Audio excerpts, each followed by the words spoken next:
For over 5,000 years, the sands of Egypt have guarded secrets that defy everything we think we know about history.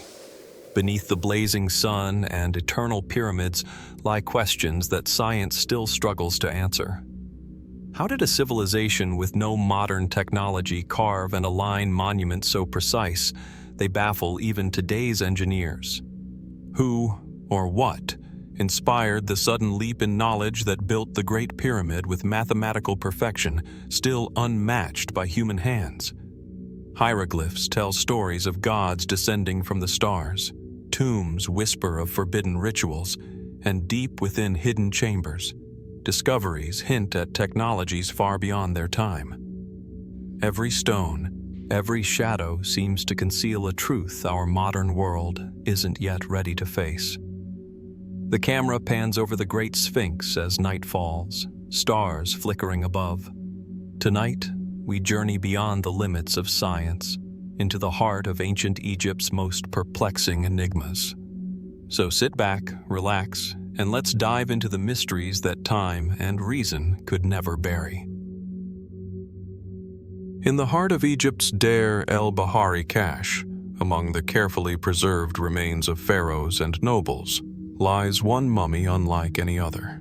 His body, labeled simply as Unknown Man E, bears an expression of agony so raw, so disturbingly human, that it continues to haunt archaeologists to this day. Unlike the serene faces of other royal mummies, composed, majestic, eternal, this one seems trapped in the throes of death itself. His mouth gapes wide, his head thrown back, his skin stretched tight over bone. Wrapped hastily in sheepskin, a material considered impure by ancient Egyptians, he was denied the meticulous embalming rites that ensured a safe passage to the afterlife. Whoever this man was, he was not meant to rest in peace. Yet despite the crude treatment, Unknown Man E was buried among kings. This contradiction has puzzled Egyptologists for over a century. How could someone seemingly disgraced be interred alongside the mightiest rulers of the new kingdom? And why did his body receive both the marks of privilege and punishment? As the 19th century explorers first unwrapped his shroud, they speculated wildly. Some thought he was a foreigner, perhaps a Hittite prince or a captured spy. Others suggested a criminal, executed and hidden away. But it wasn't until the late 20th century that science began to whisper the outlines of a deeper, darker truth. Modern forensic studies revealed signs of strangulation or suffocation.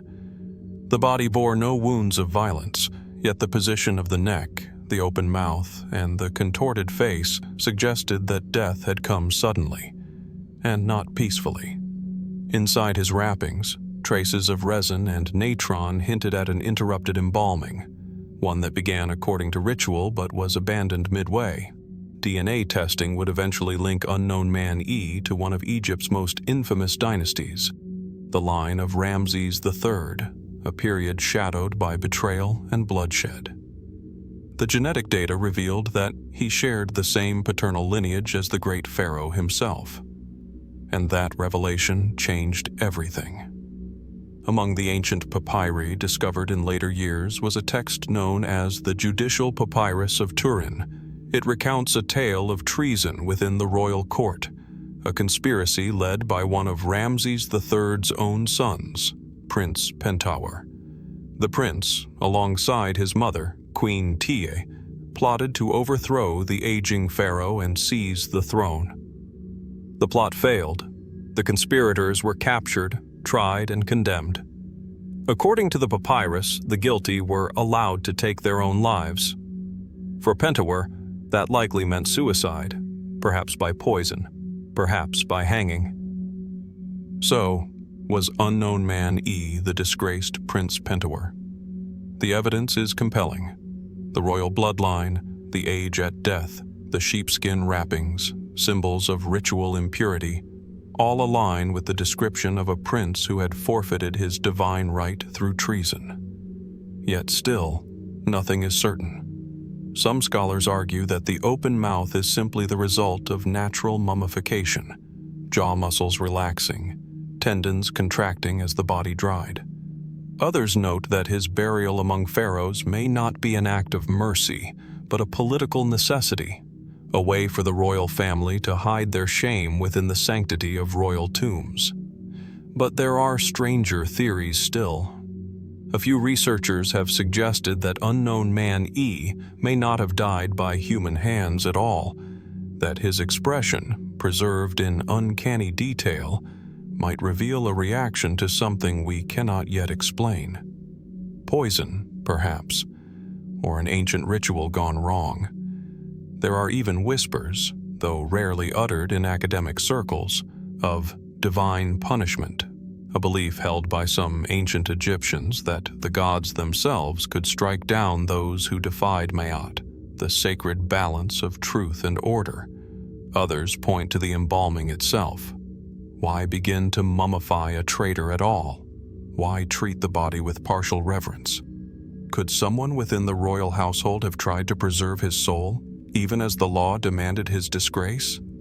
The deeper one looks, the murkier the truth becomes. Every new test, every fresh scan of his body, raises as many questions as it answers. CT imaging reveals no clear signs of violent death, yet the anguish remains etched in his face. His DNA marks him royal, yet his burial screams of exile. Perhaps the most haunting detail is this. Though labeled Unknown Man E, the ancient priests did not destroy him. They did not burn or discard his body, as was often done with traitors. Instead, they hid him among gods. Was it compassion, defiance, or fear? Fear that even a fallen prince, bearing royal blood, might curse those who denied him rest? Today, his body lies in the Cairo Museum, still frozen in that eternal cry. Visitors stand before him in uneasy silence, drawn and repelled in equal measure. Science has peeled back the layers of history, revealing fragments of truth, but not the whole. And so the question endures, lingering like the desert wind that whispers through his ancient wrappings. Was the unknown man E truly the fallen Prince Pentawer, or someone else entirely? Someone whose story remains buried beneath the sands, waiting for the day when Egypt's silent dead finally speak. As we leave the shadowed chambers of Deir el-Bahari, where the anguish of the unknown man E lingers in silence, we turn our attention to another enigma etched in stone.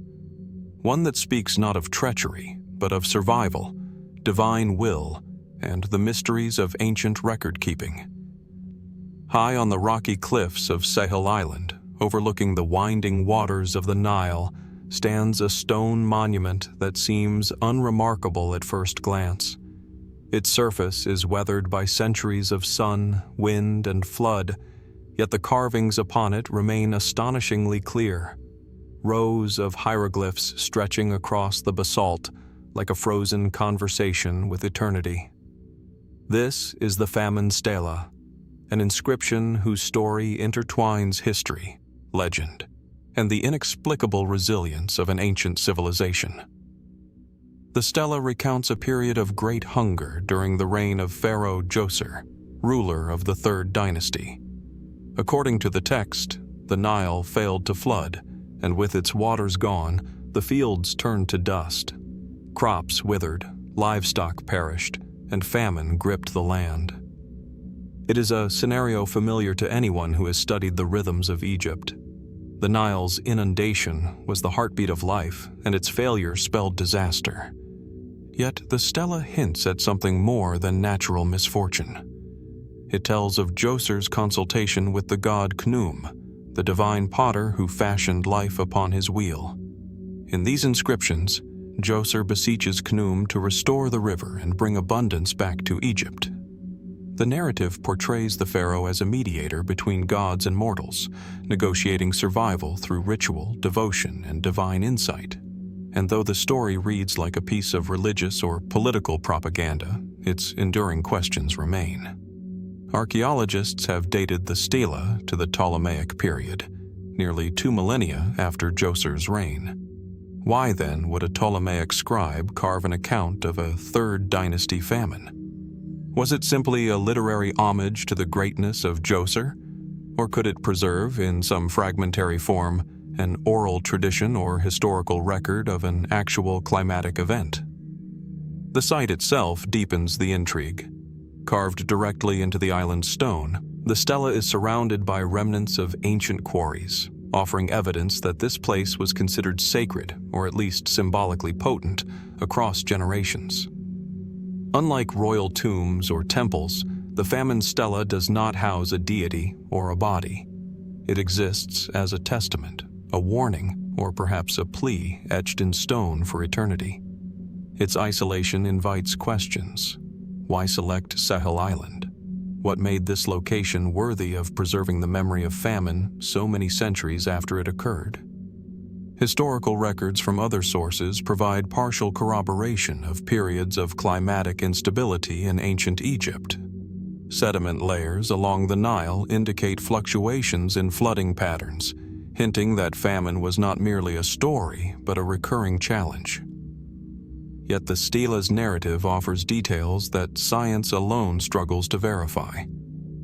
Precise conversations with deities, the use of ritual offerings to manipulate natural forces, and the framing of the pharaoh's role as both spiritual and administrative savior. Could these accounts be allegorical, encoding practical measures for coping with drought in a form meant to resonate across generations? Or do they hint at knowledge, astronomical, hydrological, or otherwise, that remains poorly understood today? Some researchers have suggested that the stela encodes sophisticated observations of the Nile's cycles. Khnum, as the divine potter of the river's source, may symbolize an early recognition of upstream water management, perhaps reflecting a proto-scientific understanding of irrigation and agriculture. Others propose that the monument's survival itself is part of the mystery. The Ptolemies may have intentionally preserved older knowledge, embedding historical memory within mythology to legitimize their own rule. Yet, there are aspects that continue to elude explanation. The hieroglyphs describe precise durations of famine and recovery, giving numbers that seem almost too accurate to be mere legend. Could these figures point to actual climatological events? Or are they symbolic placeholders, meant to convey moral and spiritual lessons rather than factual chronology? Even the choice of language raises questions. The text uses archaic forms reminiscent of Djoser's era, suggesting that Ptolemaic scribes went to great lengths to connect the narrative with Egypt's distant past. Why go to such lengths for a story of famine? Was there something in this tale that the ancients themselves deemed essential to remember? The Famine Stela is more than a record of drought. It is a bridge across time, a convergence of human experience, divine imagination, and the enduring mystery of an ancient river whose rhythms dictated the fate of millions. And though we can study it, translate it, and marvel at its craftsmanship, the full measure of its story, the why, the how, the unseen forces that shaped its creation, remains just beyond our grasp. What secrets did the ancient Egyptians hope to preserve here? And what might still lie hidden in the folds of history, waiting for those willing to listen to the stone? From the sun-baked cliffs of Sahel Island and the whispers of famine past, we move deeper into Egypt's enigmatic legacy, into a chamber where stone, legend, and fear converge, a place whose very presence seems to challenge the boundary between history and myth. Buried beneath layers of sand and time in the necropolis of Saqqara lies a granite sarcophagus unlike any other. Smooth, dark, and massive, its surface reflects the dim light of lanterns, as if it were absorbing every shadow around it. Carved into its exterior are intricate inscriptions, invoking Osiris, the god of the afterlife, judge of souls, and eternal ruler of the dead. Every symbol, every line etched into this unyielding stone speaks of reverence, but also, some say, of warning. This is the so-called cursed sarcophagus of Osiris, a relic whose discovery in the late 19th century sent ripples through both archaeology and public imagination. Excavators who first opened its lid reported strange phenomena: sudden illness, inexplicable accidents, and feelings of suffocating dread. Newspapers at the time sensationalized these events as evidence of a curse, and the legend has persisted ever since. Yet beyond the stories of misfortune lies the puzzle of the sarcophagus itself. Made from solid granite, transported from quarries many miles away, its craftsmanship is extraordinary even by Egyptian standards. Scholars note that the weight and size of the block suggest an engineering precision that remains difficult to replicate today.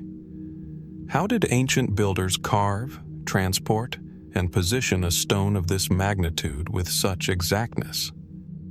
And why dedicate such resources to a sarcophagus whose occupant may have been unknown or symbolic rather than a reigning pharaoh? The inscriptions inside provide some clues, though they raise more questions than answers. They speak of rituals designed to secure Osiris's favor, to guide the soul safely into the afterlife. Invocations ask the god to ward off evil, to punish those who would disturb the tomb, and to protect the secrets contained within.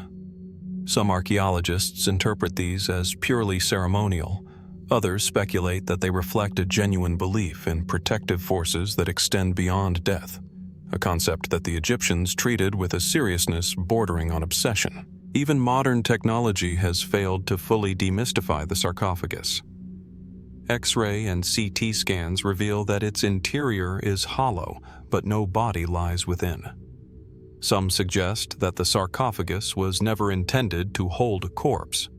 Perhaps it served as a symbolic vessel for Osiris himself, or as a ritual object meant to channel divine power. Others propose that a mummy was originally placed inside, removed or stolen long ago, leaving only the enigmatic vessel behind. The pattern of misfortune surrounding those who encounter the sarcophagus adds another layer of intrigue. While some researchers dismiss the so-called curse as coincidence or psychosomatic effect, the persistence of the phenomenon cannot be ignored.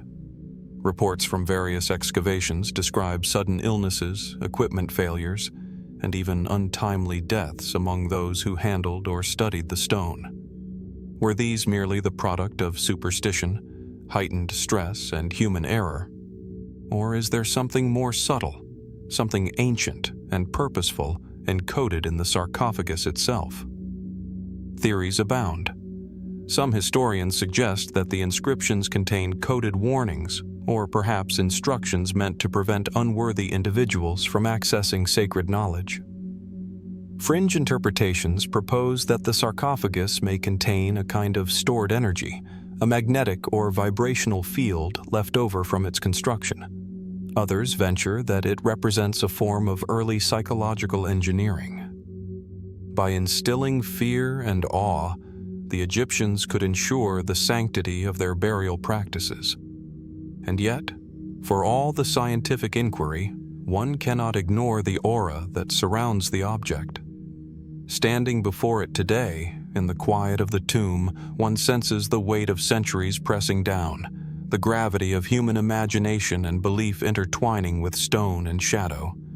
It is as if the sarcophagus itself watches, a sentinel bridging the mortal world and the divine. Even the location of the tomb contributes to its mystery.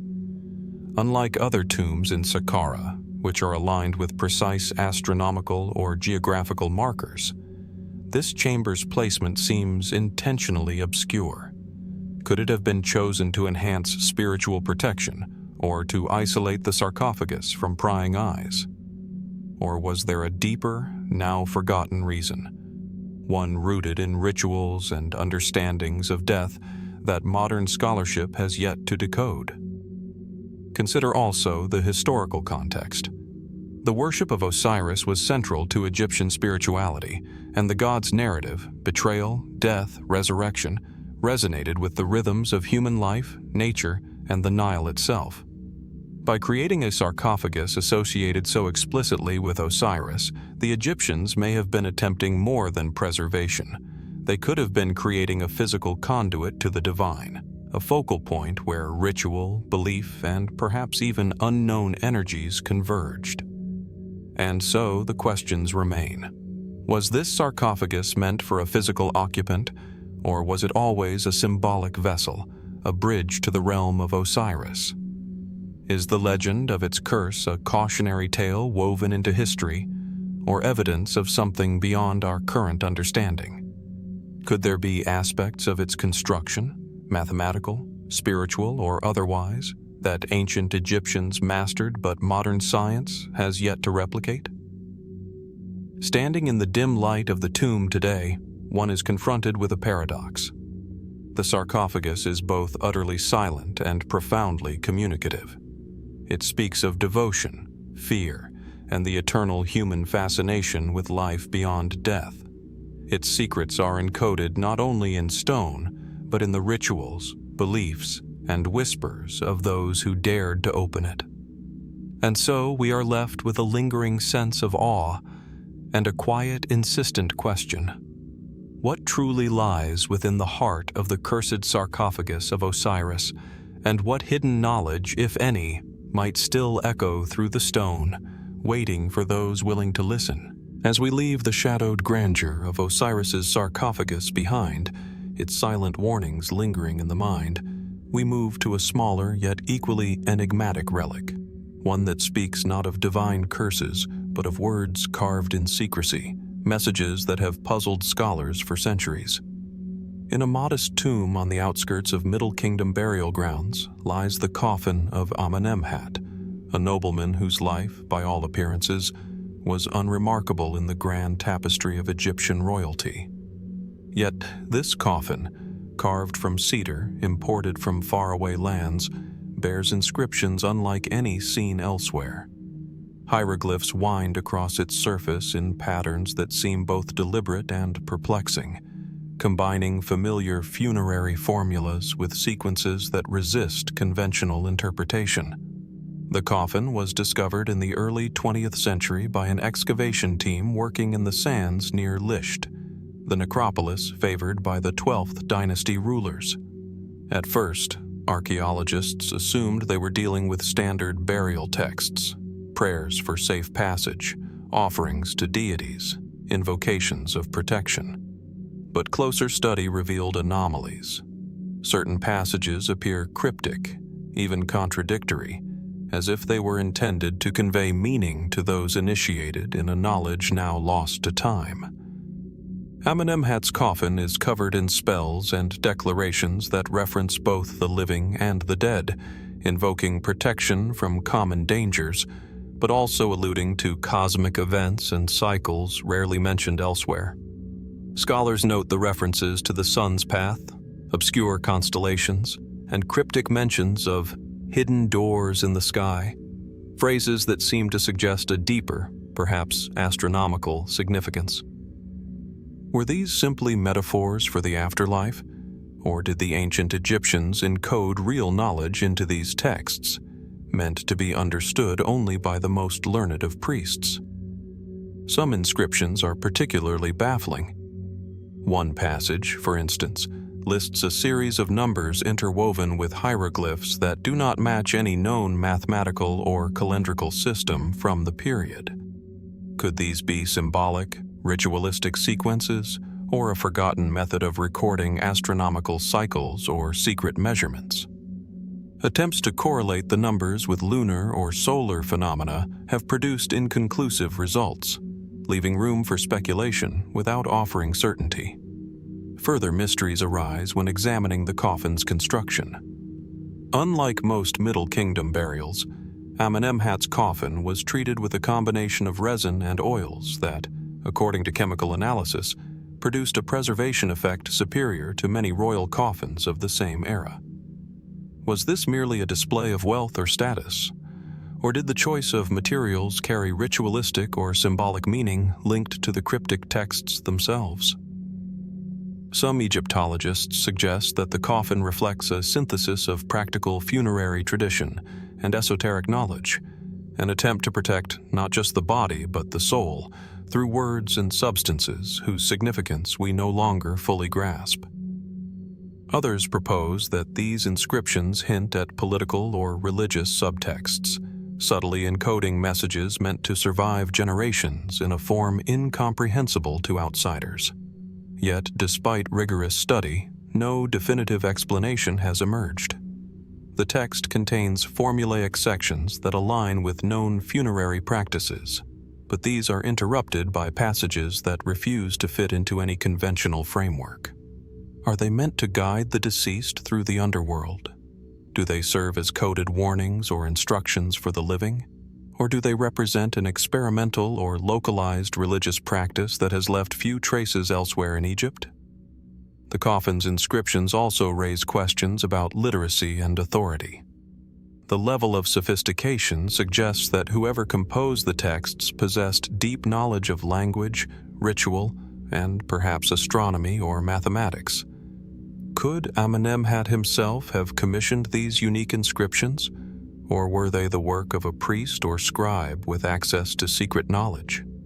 And if so, why would such information be inscribed on a relatively ordinary noble's coffin rather than that of a pharaoh or high-ranking priest?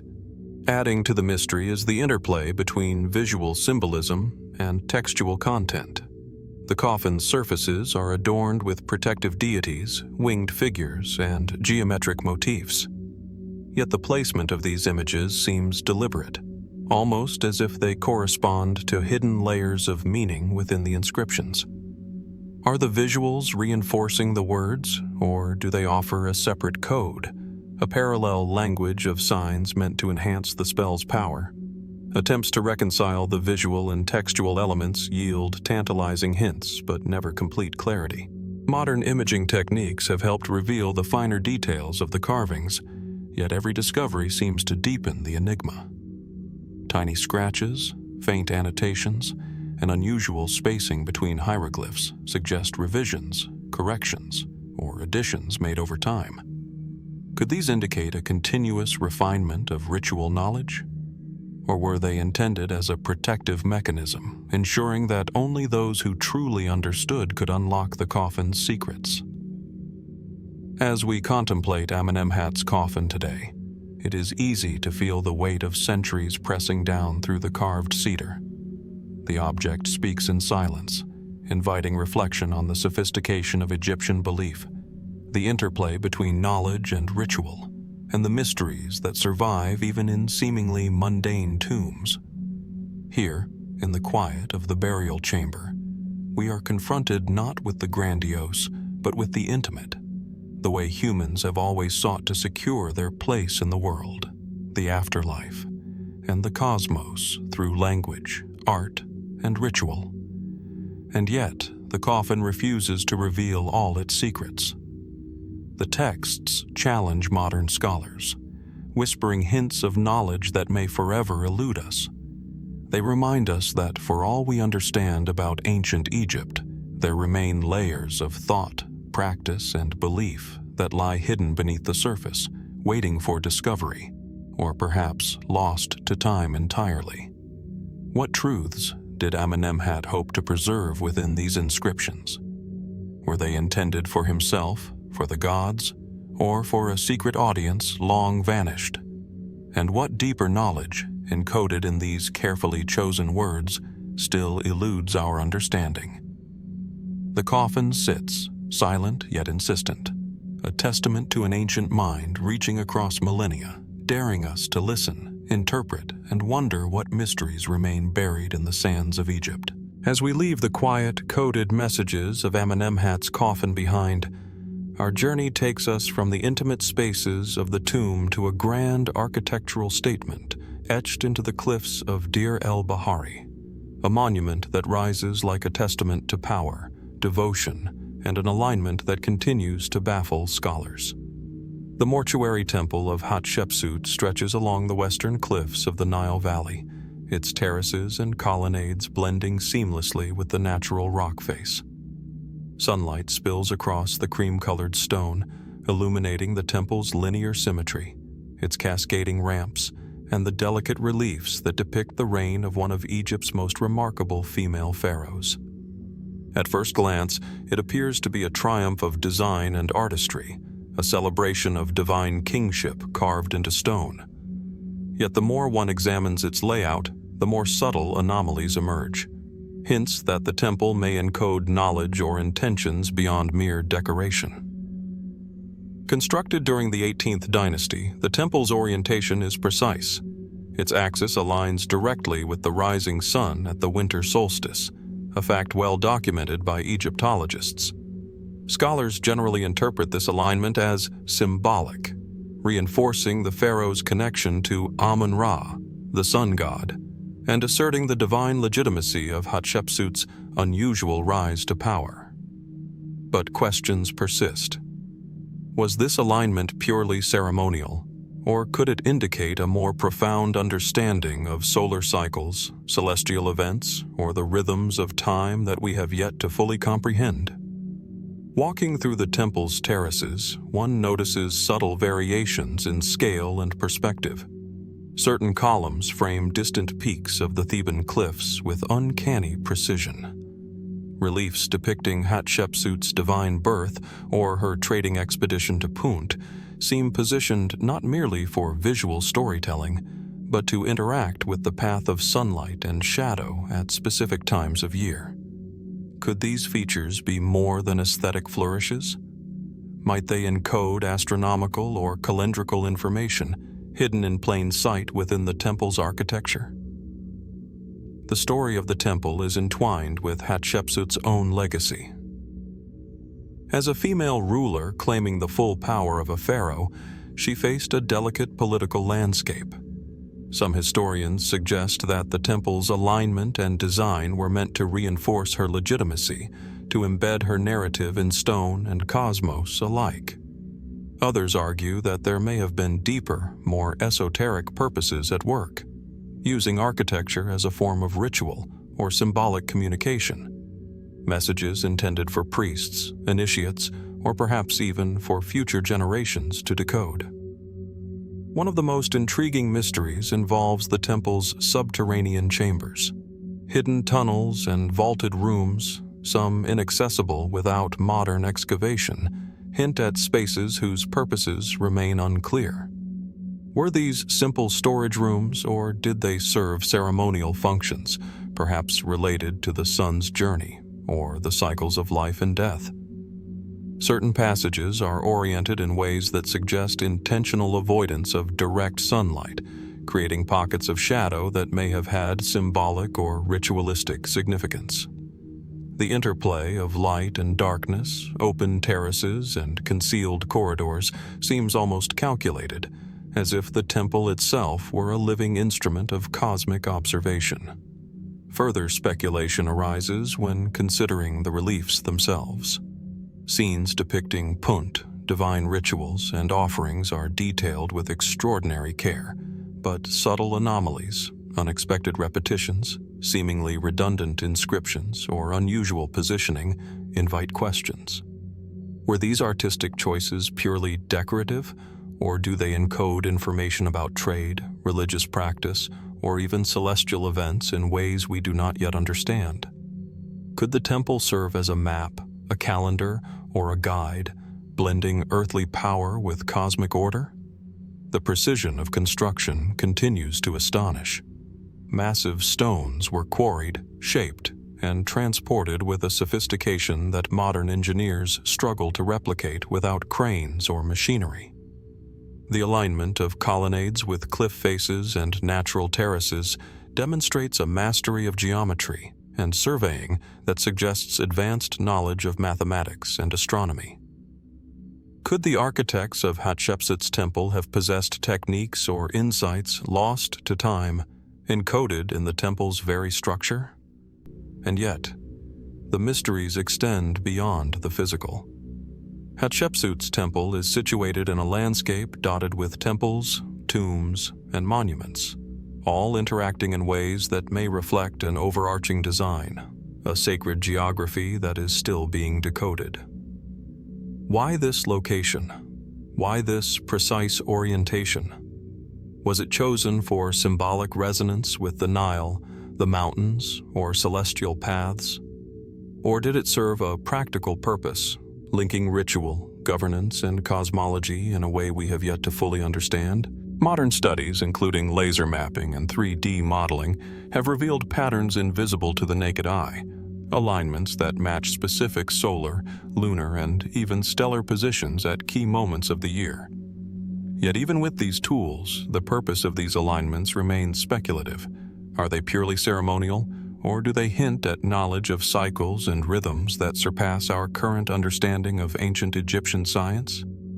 Standing today on the temple's highest terrace, one can feel the deliberate interplay between stone, sunlight, and sky. The terraces, ramps, and colonnades frame both the natural landscape and the heavens, drawing the observer into an experience that is both architectural and spiritual. There is a subtle invitation here, as if the temple itself is asking the modern viewer to wonder, what knowledge did Hatshepsut and her architects hope to encode in these alignments? And how much of it remains hidden, waiting for the curious eye and mind to uncover? The mortuary temple of Hatshepsut endures as a marvel of design, devotion, and mystery. Its terraces echo with the presence of a ruler who claimed divine authority, yet it also hums with the quiet pulse of a civilization deeply attuned to the cosmos. And as the sun rises and sets over Deir el-Bahari, casting shifting shadows along its colonnades, we are reminded that some secrets of ancient Egypt are never fully revealed. They invite contemplation, study, and a profound sense of awe. What truths are encoded in the stone, in the alignment, in the light and shadow that dance across these terraces? And what hidden knowledge, preserved through millennia, still waits to be discovered in the intersections of earth, sky, and human ingenuity? From the sunlit terraces of Hatshepsut's mortuary temple, where shadow and light trace deliberate paths across stone, we move further back in time, to a quieter, older site, one that whispers of beginnings rather than grandeur, of the earliest attempts to record thought, power, and memory in symbols that would shape a civilization. Beneath the sands of Abydos, in a desert plain cradled by the Nile's fertile banks, archaeologists uncovered one of Egypt's most significant and mysterious tombs, Tomb Uj. Dating to around 3100 BCE, this burial site belonged to a ruler often identified as Scorpion Thwash, one of the formative figures in Egypt's transition from scattered communities to a unified state. At first glance, the tomb appears simple, a mud brick structure, modest by later standards, surrounded by thousands of small pottery vessels. Yet within, an extraordinary discovery awaited, early markings that would become the progenitors of Egyptian hieroglyphs. Inside Tomb Uj, nearly 400 small jars were carefully labeled with etched symbols. These markings, now referred to as Proto-Hieroglyphs, represent a bridge between pictorial representation and fully developed writing. Scholars have debated their meaning for decades. Were they simple inventory marks, indicating the contents of the jars? Or were they the first deliberate attempts to encode language, to catalog not just objects but abstract ideas, ownership, or ritual significance? The line between practical notation and symbolic communication remains frustratingly blurred. The arrangement of the jars themselves is striking. They are positioned with apparent order, in rows and clusters that suggest planning beyond mere storage. Some jars bear repeated symbols, others unique ones, hinting at a system of classification or hierarchy. Could this be the earliest evidence of organized record-keeping in Egypt? And if so, what does it reveal about the sophistication of these early rulers and their administration? The tomb's construction raises further questions. The burial chamber was unusually large for its time, with carefully laid floor plans and a network of subsidiary rooms. These side chambers contained exotic materials, copper, ivory, and imported goods from distant lands, indicating a ruler with extensive trade networks and influence. Yet the presence of proto-writing in such a context is extraordinary. The symbols suggest that even at this nascent stage, there was an understanding that power, wealth, and memory could be encoded, preserved, and communicated across time. Proto-hieroglyphs themselves remain tantalizingly enigmatic. Some resemble later hieroglyphic signs, while others appear to vanish into obscurity, never to be repeated. Certain symbols suggest numerals or units of measurement. Others hint at religious or administrative categories. Could these marks represent early experimentation with language and record-keeping, or are they fragments of a symbolic system whose rules and meanings were lost before fully codified? The uncertainty is part of their power. They offer a glimpse of human ingenuity at the very moment Egypt began to assert itself as a unified civilization. Among the more provocative discoveries in Tomb UJ is the scale of the burial. Scorpion-Lothra's tomb contained hundreds of subsidiary burials, presumed to be retainers or attendants. Scholars debate the purpose. Were these sacrifices intended to accompany the ruler into the afterlife, or did they represent a symbolic form of devotion? The juxtaposition of proto-writing with such human cost suggests that communication, ritual, and authority were intertwined from the very dawn of Egyptian kingship.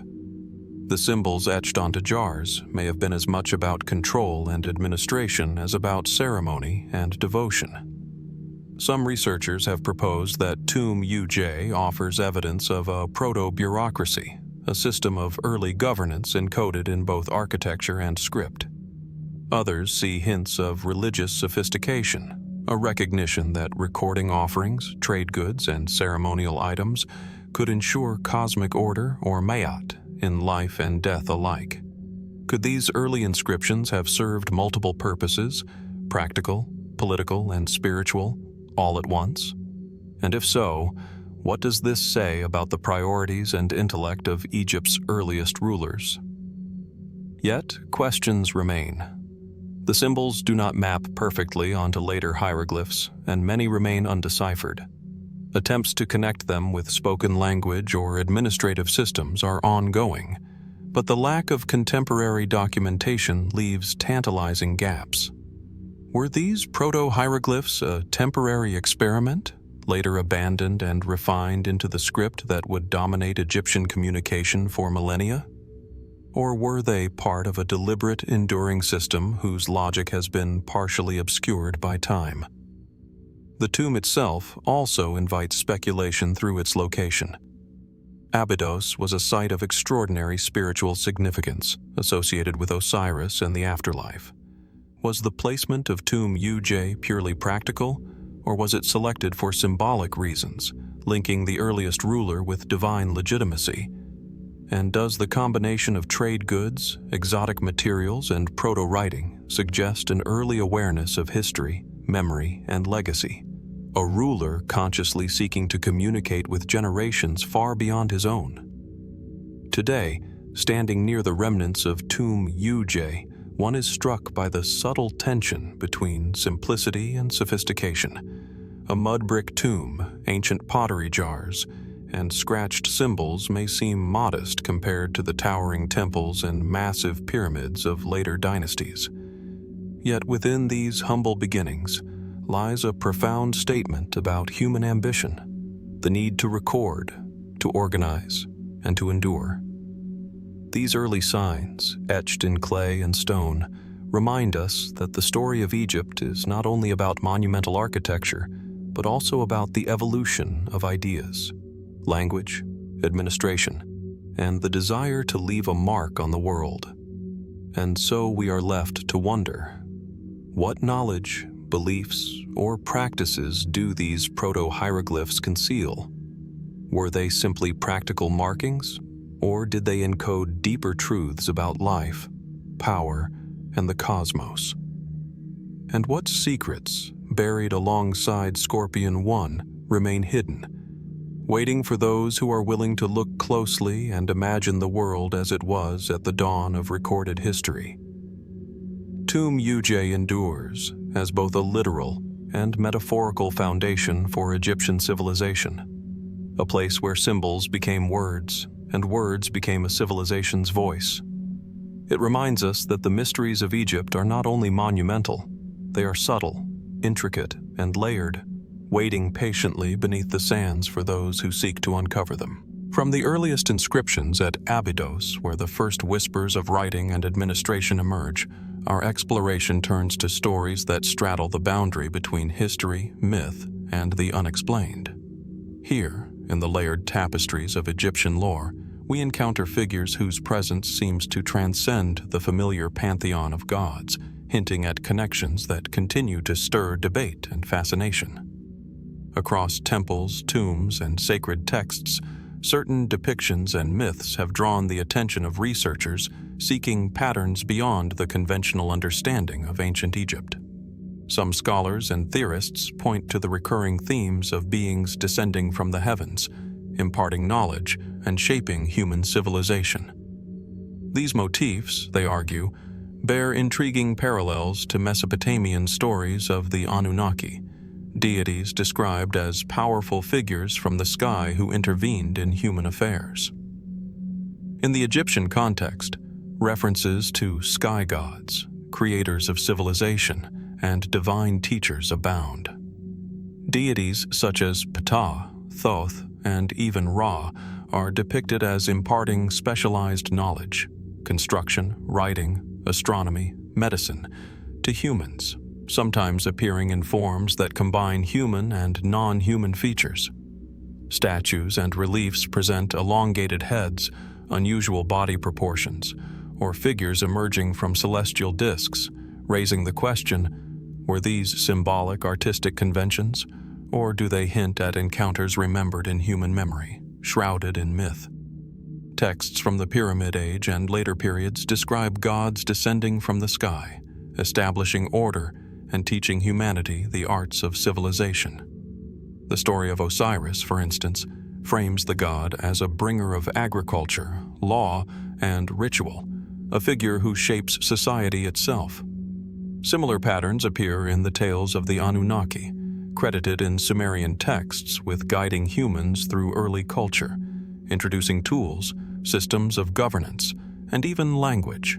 Are these merely archetypal stories of divine intervention, or could they represent an ancient memory of influences that defy conventional history?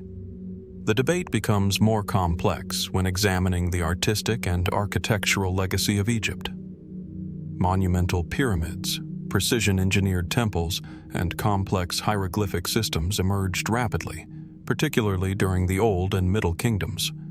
Scholars explain these achievements as the result of centralized authority, skilled labor, and religious motivation. Yet some researchers note that certain technological leaps, astronomical alignment of temples, exact measurements of stone, and advanced knowledge of engineering, invite questions about how such sophisticated systems appeared so quickly. Could these innovations have been inspired, preserved, or even taught by entities outside the ordinary human experience, as myths of divine teachers suggest? Evidence often cited includes the depictions of gods interacting with humans in ways that resemble instruction or mentorship rather than mere worship. Reliefs show deities pointing, holding tools, or guiding the hands of pharaohs and priests. Some interpret this as allegorical, a visual method of communicating the divine right to knowledge. Others, exploring a broader comparative mythology, propose that these representations could encode memories of beings whose capabilities or understanding of natural laws surpassed the ordinary human at the time, echoing the roles attributed to the Anunnaki in Mesopotamian tradition. Temples aligned with celestial phenomena add another layer to this enigma. The precise orientation of structures like the Great Pyramid of Giza, the Sphinx complex, and temples at Karnak suggests more than aesthetic or ritualistic design. The question arises, how did ancient builders achieve such precise astronomical knowledge without what we consider advanced technology? Mainstream archaeology attributes this to careful observation and empirical learning over generations. Yet the thematic resonance with sky beings imparting knowledge continues to inspire speculation. suggesting that some of these alignments may have been inspired, remembered, or encoded in memory long before recorded history. One of the most tantalizing aspects of this discussion is the blending of Egyptian and Mesopotamian motifs in comparative mythology. Flood narratives, creation myths, and divine intervention stories appear in both cultures, often separated by hundreds of miles and centuries of development. Could these parallel myths point to a shared memory, a transmission of ideas or experiences that predates traditional historical timelines? Or are they simply archetypes emerging independently across human cultures, a reflection of the universal human impulse to understand the cosmos and our place within it? Archaeologists caution that much of this remains speculative. There is no direct evidence of extraterrestrial visitors, and the Anunnaki remain firmly within the realm of Mesopotamian myth. Yet the parallels in Egyptian lore, the motifs of teaching gods, descending from the heavens and guiding civilization, persist, compelling us to examine them with both curiosity and rigor. Symbols, texts, and artifacts allow us to trace patterns, but they leave gaps wide enough for imagination, interpretation, and wonder. Even the ancient Egyptians themselves acknowledged the limits of understanding. In the Book of the Dead and other funerary texts, humanity is reminded that the knowledge of the gods is vast, mysterious, and often beyond mortal comprehension.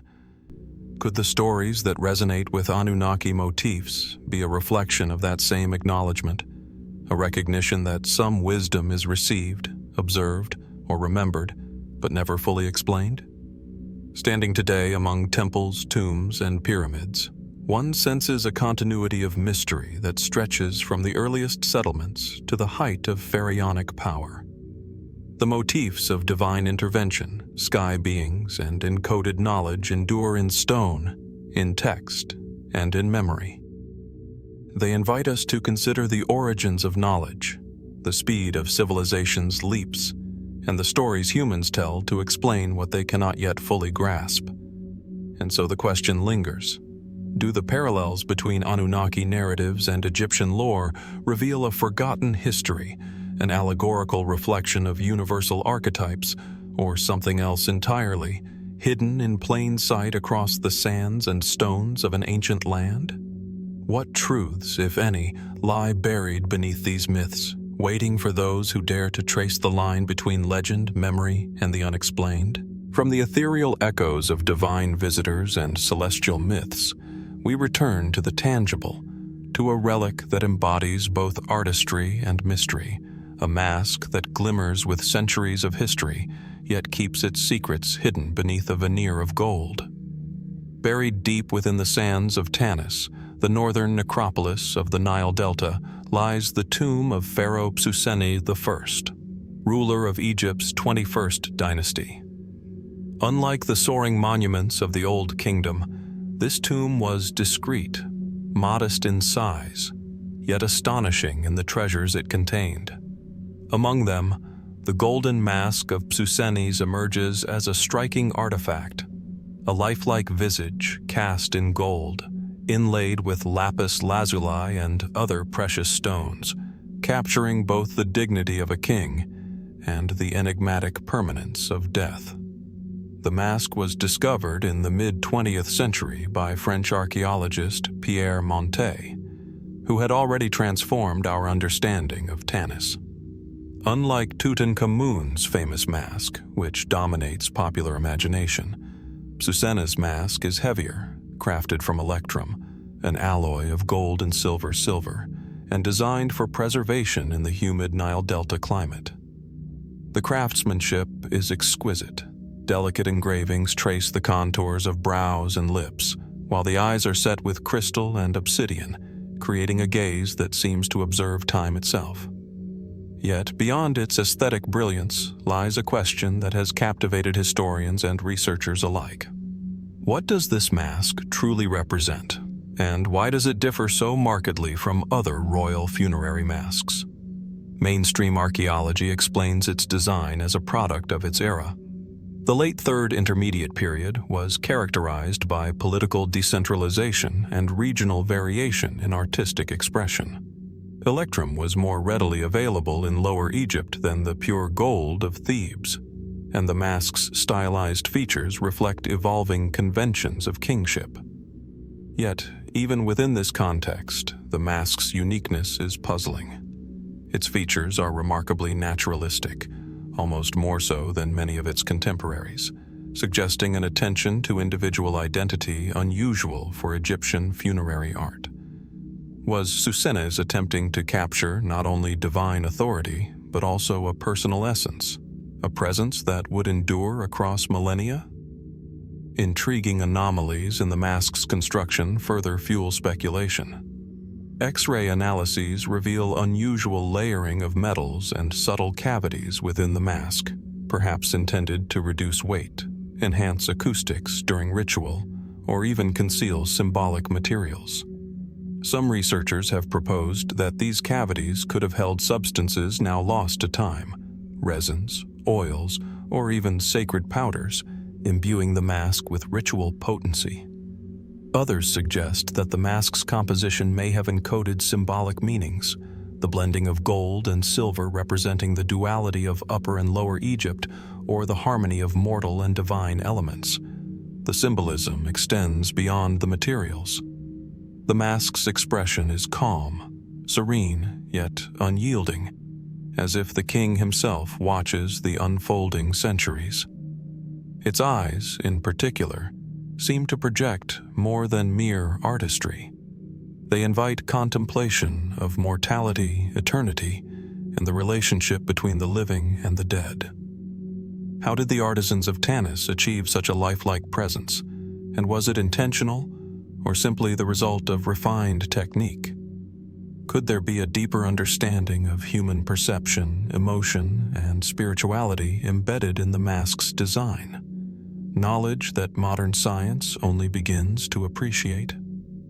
Beyond its artistic mastery, the mask raises questions about the nature of Psusennes' burial itself.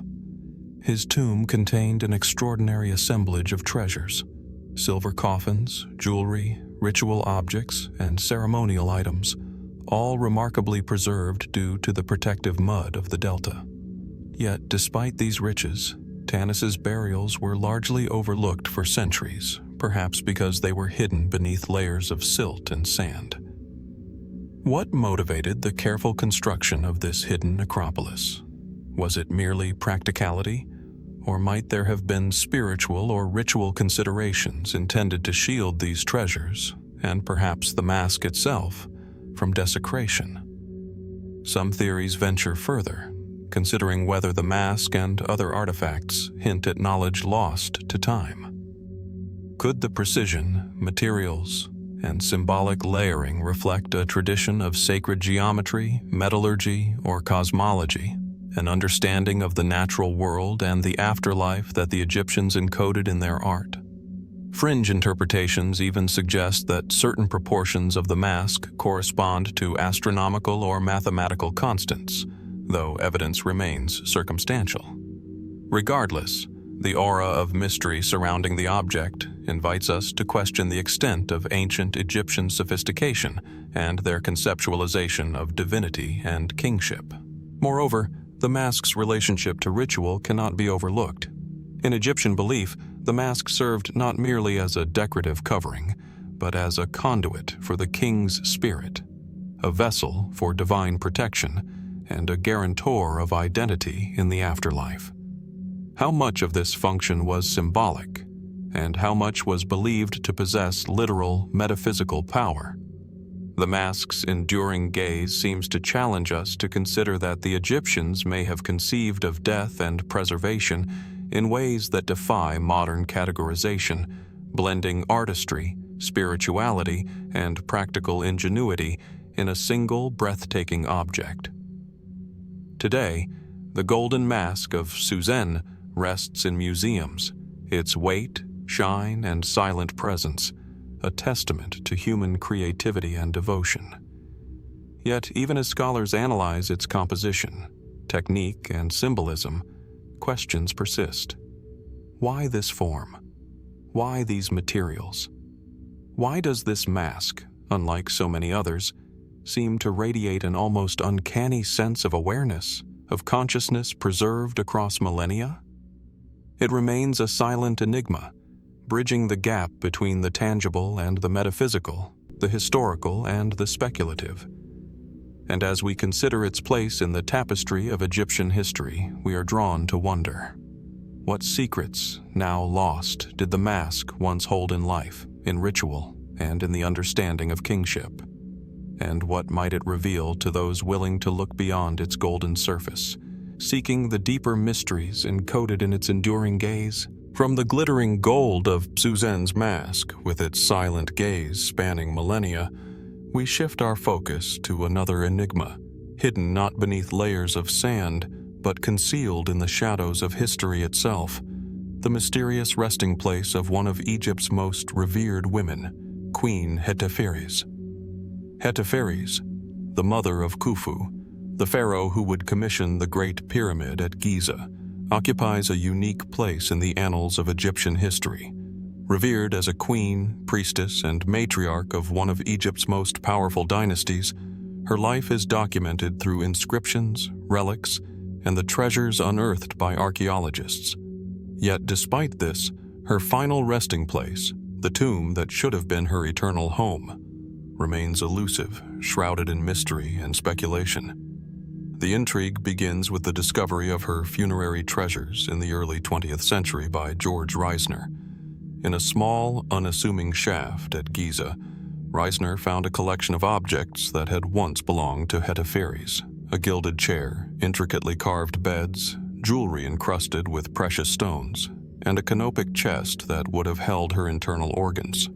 Remarkably, these items were discovered apart from any identifiable sarcophagus. No body accompanied these treasures. The queen herself had vanished from the historical record in a literal sense, leaving only her possessions to tell her story. This unusual circumstance has long puzzled Egyptologists. Was Hetepheres' tomb never completed? Some suggest that the political upheavals following her death disrupted the burial, leaving her resting place unfinished and her treasures stored in a temporary location. Others propose a more deliberate concealment, a secret tomb built to protect her from potential desecration or political interference. The fact that her burial goods were found intact, rare for a period marked by tomb robberies, adds weight to the theory of intentional secrecy. The treasures themselves hint at a sophistication and reverence befitting a queen of her stature. The gilded chair, carved with lion motifs, suggests both authority and divine protection. Beds decorated with intricate marquetry indicate a meticulous attention to detail and ritual significance. And the canopic chest, exquisitely crafted, points to elaborate funerary practices that link Hetepheres not only to her son's monumental projects, but to the spiritual beliefs that governed life and death in ancient Egypt. Yet the absence of her body raises profound questions. Why would a tomb, meticulously provisioned with royal treasures, fail to secure the queen herself? Some researchers explore the possibility that Hetepheres' burial may have been relocated after initial interment. Perhaps her remains were hidden to safeguard her from tomb robbers, or perhaps her body was interred within a yet undiscovered chamber beneath the Giza Plateau, one that continues to elude detection even with modern technology. Ground-penetrating radar and satellite imaging have revealed anomalies in the plateau, yet nothing has definitively confirmed the queen's final resting place. Could it be that the tomb was deliberately concealed with architectural or symbolic precision, echoing methods later employed in pharaonic crypts to confuse intruders? The mystery deepens when considering the political and religious context. Hetepheres' position as Queen Mother of Khufu placed her at the center of dynastic power.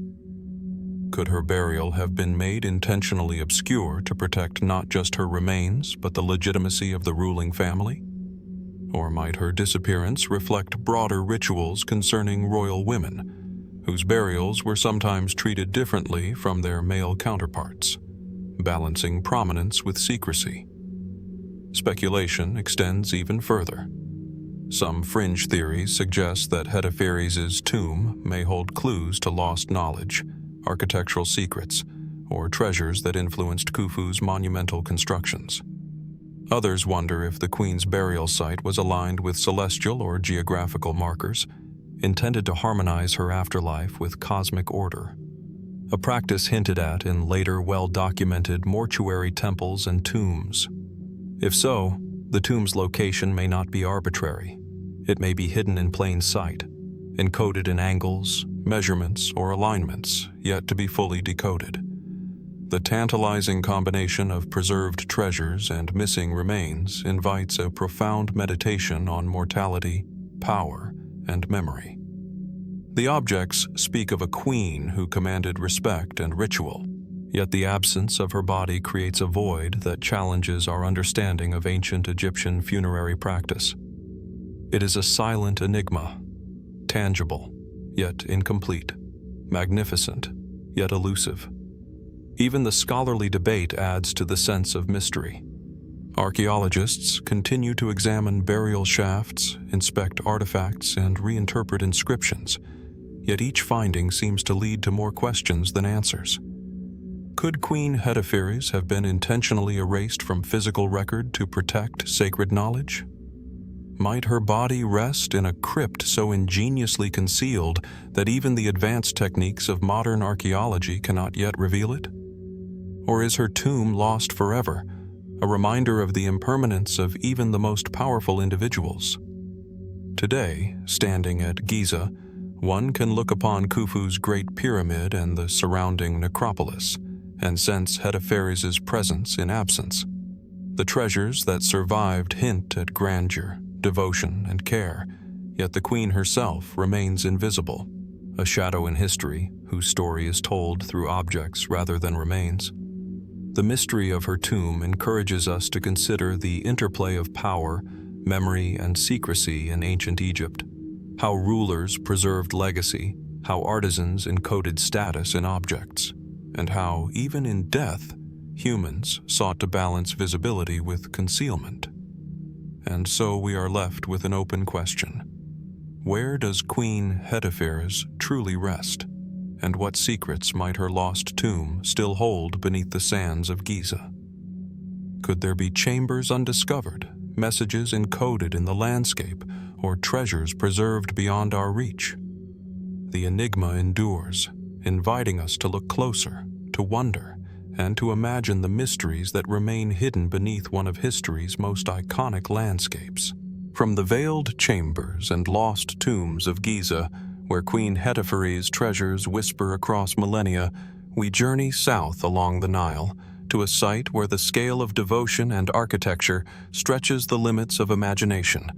The sprawling complex of Karnak, the heart of Thebes, a city of gods, priests, and mysteries yet unresolved. Karnak is not a single temple, but a vast collection of precincts, sanctuaries, and pylons, built and expanded over more than a millennium. Its sheer size is staggering. Towering columns engraved with hieroglyphs, colossal statues of pharaohs and deities, and obelisks that seem to pierce the sky. Walking through the great hypostyle hall, one is surrounded by 134 gigantic columns, each rising over 20 meters, their surfaces densely carved with texts and reliefs that chronicle rituals, victories, and divine decrees. Yet amid this grandeur, subtle irregularities and hidden passages hint that not all of Karnak's secrets have been revealed. Archaeologists have long noted that certain alignments and architectural features of the temple defy straightforward explanation. The main axis of the complex points not merely toward cardinal directions, but appears to be aligned with celestial phenomena, solstices, star risings, and lunar cycles. Was this precise orientation a ceremonial statement, a symbolic invocation of cosmic order, or evidence of advanced astronomical knowledge encoded into the very stones of Karnak? Some researchers propose that the temple's layout functioned as a cosmic map, a physical representation of Egypt's connection to the heavens. Hidden chambers and blocked corridors add to the temple's mystery. Over the centuries, walls were rebuilt, spaces walled off, and new sanctuaries layered atop older ones, creating a labyrinthine interior. Ground-penetrating radar has revealed anomalies beneath the temple floors, voids and passages whose purposes remain uncertain. Were these spaces used for ritual, as storage for sacred relics, or as secret chambers accessible only to the highest-ranking priests? Could some of these hidden spaces have preserved knowledge that was too sacred or too powerful to reveal openly? The inscriptions themselves are another layer of enigma. Many texts are ritualistic and straightforward, detailing offerings, prayers, and royal accomplishments. Yet scattered among these are more obscure passages, references to celestial events, symbolic numbers, and metaphors that resist clear interpretation. Some scholars argue these anomalies may encode mathematical, astronomical, or even metaphysical knowledge. Were these hieroglyphs intended for public display? Or were they messages for initiates, priests trained to interpret hidden meanings that the uninitiated could not comprehend? Certain features of Karnak are particularly puzzling. The obelisk of Thutmose I, for example, stands aligned with other monuments in ways that some claim correspond to specific stars or constellations. Columns and pylons cast shadows that intersect in precise patterns at specific times of the year. Could these architectural choices have served as calendars, timekeeping devices, or tools for astronomical observation? Or were they symbolic gestures designed to link the temple and its rituals to the greater cosmos, reinforcing the divine authority of the pharaohs? Artifacts uncovered within the temple precincts add further intrigue. Ceremonial boats, ritual objects, and inscriptions speak of journeys, both terrestrial and celestial, yet many details remain cryptic. Some depictions suggest connections to otherworldly beings or divine intermediaries guiding the pharaoh and priests. While mainstream archaeology interprets these as mythological, their recurrence, precision, and sometimes anomalous representations, figures with elongated forms, hybrid human-animal features, or celestial motifs, encourage speculation about symbolic or even esoteric meanings. Karnak also challenges our understanding of construction and engineering. The scale of the stonework, the precision of the column placement, and the enormity of certain monoliths suggest highly sophisticated knowledge of material properties, surveying, and geometry. How did the ancient Egyptians achieve such precision over centuries, with the evolving dynasties and variable technology? Was this the product of careful empirical learning alone? Or might there have been standardized techniques, ritualized practices, or lost methods guiding construction in ways we have yet to fully understand? Equally fascinating are the layers of history embedded in Karnak. Temples built by one pharaoh were often altered or expanded by successors, sometimes erasing or repurposing older structures. This creates a palimpsest of construction and destruction, preserving fragments of rituals, beliefs, and knowledge across centuries. Hidden within these layers may be insights into religious, scientific, or political thought that are still waiting to be decoded. Could some knowledge, intentionally concealed, survive only in subtle alignments, inscriptions, or architectural quirks? Even the temple's acoustics invite wonder. Certain halls amplify chants and ritual sounds in ways that suggest careful understanding of resonance. Was this purely functional, to enhance ceremonies? Or could sound itself have been integrated into spiritual practice, influencing perception, consciousness, or ritual experience? The intersection of art, architecture, astronomy, and ritual at Karnak implies a sophistication that transcends mere construction. It points to an understanding of experience, environment, and symbolism intertwined. Today, walking among Karnak's ruins, one can feel the deliberate rhythm of its design, the layers of devotion, and the sense that some knowledge remains hidden in plain sight. Shadows lengthen across the stone columns, sunlight illuminates carved reliefs, and the air seems charged with the whispers of millennia. The temple is a place of wonder, not merely for its size or beauty, but for the questions it provokes. What knowledge did the ancient priests encode within its walls? What secrets of astronomy, ritual, or power have been lost to time? And what, if anything, remains hidden beneath the temple, waiting for discovery? Karnak endures as both a monument and a mystery. It reminds us that ancient Egypt was not only a civilization of monumental architecture, but also of layered complexity, encoded knowledge, and unseen dimensions of ritual and belief. The temple beckons us to explore, to question, and to consider that even in a landscape so studied, the sands of time have preserved enigmas that continue to elude modern understanding. From the monumental stone corridors of Karnak, where the interplay of light, shadow, and celestial alignment hints at mysteries beyond our comprehension, we turn to a far more unexpected enigma: creatures of the Nile itself, preserved in ritual and wrapped in a shroud of both reverence and secrecy. The crocodile mummies of ancient Egypt. The Nile was the lifeblood of Egypt, a source of sustenance, power, and danger. Among its many inhabitants, the crocodile was feared and venerated in equal measure, embodying the duality of chaos and divine authority. To the Egyptians, Sobek, the crocodile-headed god, was both a protector and a bringer of destruction, associated with fertility, military prowess, and the fertility of the Nile itself. Crocodiles were not only revered in myth, they became central to rituals of devotion, some of which involved their embalming and mummification, a practice that continues to confound modern scholars. Archaeologists have uncovered hundreds of crocodile mummies, ranging from diminutive juveniles a few centimeters long to colossal adults exceeding 6 meters. Some are wrapped meticulously in linen, their limbs bound, eyes preserved, and mouths carefully closed. Others appear crudely prepared, with fragments of remains or bones intermingled in bundles. The variance in treatment raises immediate questions. Why were some crocodiles mummified with painstaking precision, while others were merely interred? Were these differences related to the status of the offering, the ritual context, or something far less understood?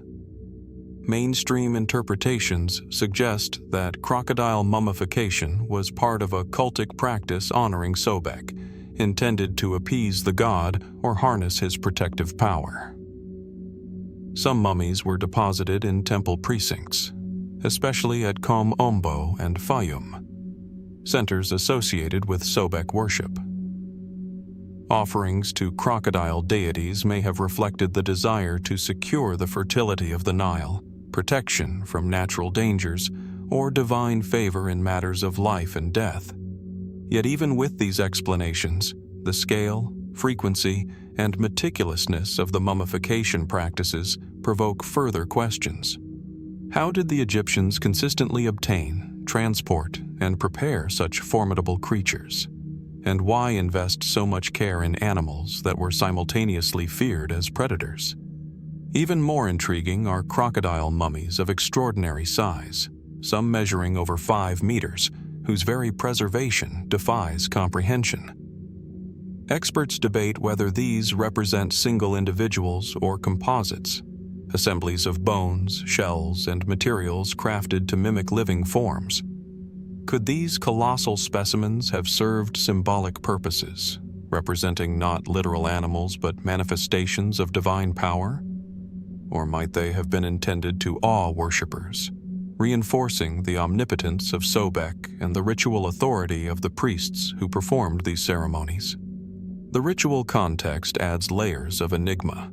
Some mummies were accompanied by amulets, charms, and offerings, suggesting complex ceremonies and intricate religious symbolism. Others were found within nested shrines or within temple complexes, in proximity to altars and other sacred relics.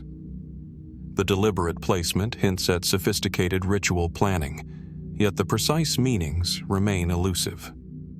Were these crocodiles intended as vessels for divine presence, as intermediaries between humans and gods, or as protective talismans for the living and the deceased? Historical texts add tantalizing clues but few certainties. Inscriptions refer to Sobek's powers and the importance of honoring him through offerings, yet the descriptions of rituals are often cryptic, symbolic, or incomplete. Could the mummification process itself have been an act of transformation, elevating a mortal crocodile into a sacred embodiment of the divine? And if so, what knowledge or beliefs guided the embalming techniques, the choice of materials, and the placement of these sacred animals within the temple and necropolis? Some researchers speculate that crocodile mummification might also have been linked to funerary practices beyond the Sobek cult. Could the symbolism of a powerful water-associated predator serve as a guide or protector in the afterlife, paralleling the use of other animal mummies such as cats, ibises, and falcons? The sheer scale and meticulous care invested in certain crocodiles suggest that these rituals held profound significance, extending beyond mere devotion to a deity, touching on cosmology, power, and the human desire to connect with forces beyond comprehension. The preparation techniques themselves are remarkable. Analysis reveals that the embalmers understood decomposition, moisture control, and preservation to an astonishing degree. Some crocodile mummies show evidence of resin coatings, linen wrappings, and precise positioning to maintain anatomical form over centuries. How did ancient Egyptians acquire such advanced knowledge of anatomy and preservation, particularly for creatures so formidable in life? And why does this knowledge appear sporadically, applied selectively to certain specimens rather than uniformly across all ritual mummifications? Crocodile mummies also challenge our understanding of scale and ambition in Egyptian ritual life. While human mummies dominate public perception, the hundreds of crocodiles, carefully prepared and deposited, indicate a parallel devotion that is both practical and symbolic. It is a testament to the Egyptians' ability to merge reverence, craftsmanship, and spiritual intent in ways that continue to confound modern observers. The presence of colossal specimens, intricate wrappings, and temple placement all point to a ritual landscape where animals were simultaneously sacred, symbolic, and terrifyingly real. Today, as one gazes upon the crocodile mummies preserved in museums and temple excavations, their silent forms evoke both fascination and unease. They are reminders that the Egyptians engaged with life, death, and divinity in complex and often inscrutable ways. The ritual of crocodile mummification speaks to a worldview where the natural, the supernatural, and the symbolic were inseparable. A world where a predator of the Nile could become a conduit for divine power. And so, the question endures: what precise purpose did these crocodile mummies serve, and what knowledge, beliefs, or rituals have been lost to time? Were they protective symbols, embodiments of divine will, or repositories of secret knowledge? The mystery persists, inviting us to contemplate the depths of Egyptian spirituality, the reach of ritual practice, and the shadows that lie just beyond the understanding of modern science. From the sacred Nile and the rituals surrounding Sobek, we now journey further back in time, to an era before the pyramids rose and before the grand temples of Karnak dominated the landscape. A time when Egypt was on the cusp of unification, and a figure known only through fragmentary evidence emerges from the shadows: the enigmatic Scorpion King. The Scorpion King, often identified as Scorpion I, is a figure shrouded in ambiguity. His name appears on a handful of ceremonial artifacts and inscribed vessels, most notably a decorated mace head discovered in the ancient city of Hierakonpolis, the spiritual and political heart of early Upper Egypt. The mace head depicts a king wearing a distinctive scorpion emblem and performing a ritual activity, possibly connected to irrigation, fertility, or military power. Yet beyond these tantalizing traces, historical records offer little. Who was this ruler, and what role did he play in shaping early Egyptian civilization? Hierakonpolis itself is a key piece of the puzzle. The site, one of Egypt's earliest urban centers, reveals evidence of complex political organization, large-scale architecture, and ritual practices dating back more than 5,000 years. Tombs excavated in this region contain goods, ceremonial objects, and burials that suggest social stratification and early forms of kingship. Among these, Scorpion the Wern's tomb, or what may have belonged to him, presents features that distinguish it from others. Large, elaborately constructed, with multiple subsidiary burials and clear ritual significance. This was a ruler whose authority and resources extended beyond the ordinary, yet the specifics of his reign remain elusive. The artifacts associated with the Scorpion King hint at symbolism and ritual that remain difficult to interpret. The mace head itself, intricately carved, shows the king overseeing irrigation channels, a critical task in a society dependent on the Nile's annual flooding. Scholars debate whether this is a literal representation, an early record of hydraulic engineering, or a ceremonial scene, portraying the king as a mediator between human society and the divine forces controlling the river. Could this be evidence that Scorpion Eye was remembered as a bringer of order, responsible not only for political unification, but also for controlling nature itself? The broader archaeological context deepens the mystery. Tombs at Nakan, Hierakonpolis, and surrounding sites reveal extensive ritualistic practices, including human and animal burials, early pottery inscriptions, and ceremonial architecture. Some researchers suggest that these burials were part of sacrificial rites to legitimize the ruler's authority or to accompany him into the afterlife. The scale and organization imply a level of social and political sophistication previously underestimated for this early period. How did a ruler like Scorpion the First marshal such resources and command loyalty across disparate communities? And what does this tell us about the emergence of the pharaonic institution itself? The symbolism of the scorpion is itself enigmatic. In later Egyptian mythology, scorpions were associated with both protection and danger, with the goddess Serket depicted as a scorpion capable of delivering death and healing. Was the scorpion emblem merely a totem of authority, a mark of divine favor, or a protective symbol intended to convey supernatural power to a ruler consolidating emerging kingdoms? The recurrence of this symbol in artifacts and ceremonial contexts suggests that it held profound meaning, yet its exact significance remains a matter of speculation. Some theorists go further, proposing that the Scorpion King may represent a bridge between myth and history, a figure whose deeds were amplified, codified, and transformed over generations.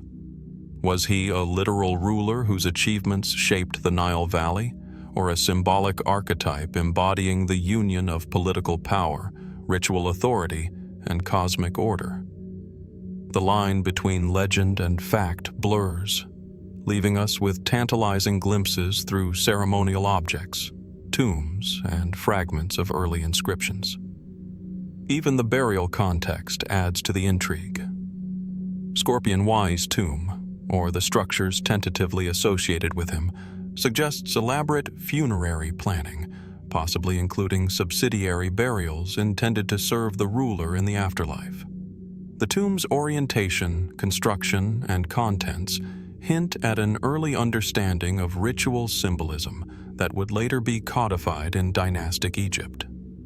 How did the people of this early kingdom conceptualize the afterlife, divine authority, and the role of the ruler? And did Scorpion I himself participate in the formation of practices that would define Egyptian kingship for centuries to come?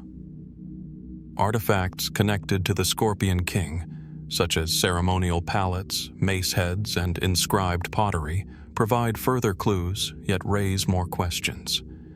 Their craftsmanship suggests skilled artisanship and organized workshops, implying centralized authority and coordination. The presence of foreign materials in some artifacts hints at trade networks or long-distance connections that predate Egypt's formal unification. Could these indicate that Scorpion Y's influence extended beyond the Nile Valley, connecting early Egypt to a wider regional network of cultural exchange? Modern technology has begun to reveal subtle features at Hierakonpolis: hidden tomb chambers, signs of large-scale constructions, and patterns of human activity that suggest a level of complexity far greater than previously recognized.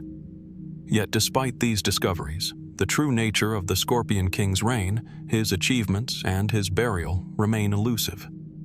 Was he the architect of early statecraft in Upper Egypt, a symbolic figure elevated by myth, or both? And how much of the early political and ritual knowledge he commanded has been lost to time? Standing at the site today, amidst the remnants of mud brick structures and ceremonial spaces, one senses a faint echo of authority, ritual, and mystery. Scorpion Wali's image, etched on stone and preserved in fragments, invites reflection on the origins of power, the consolidation of society, and the emergence of one of history's most enduring civilizations. The king remains, in many ways, a shadow, a presence suggested by symbols, objects, and structures, yet absent from definitive historical record.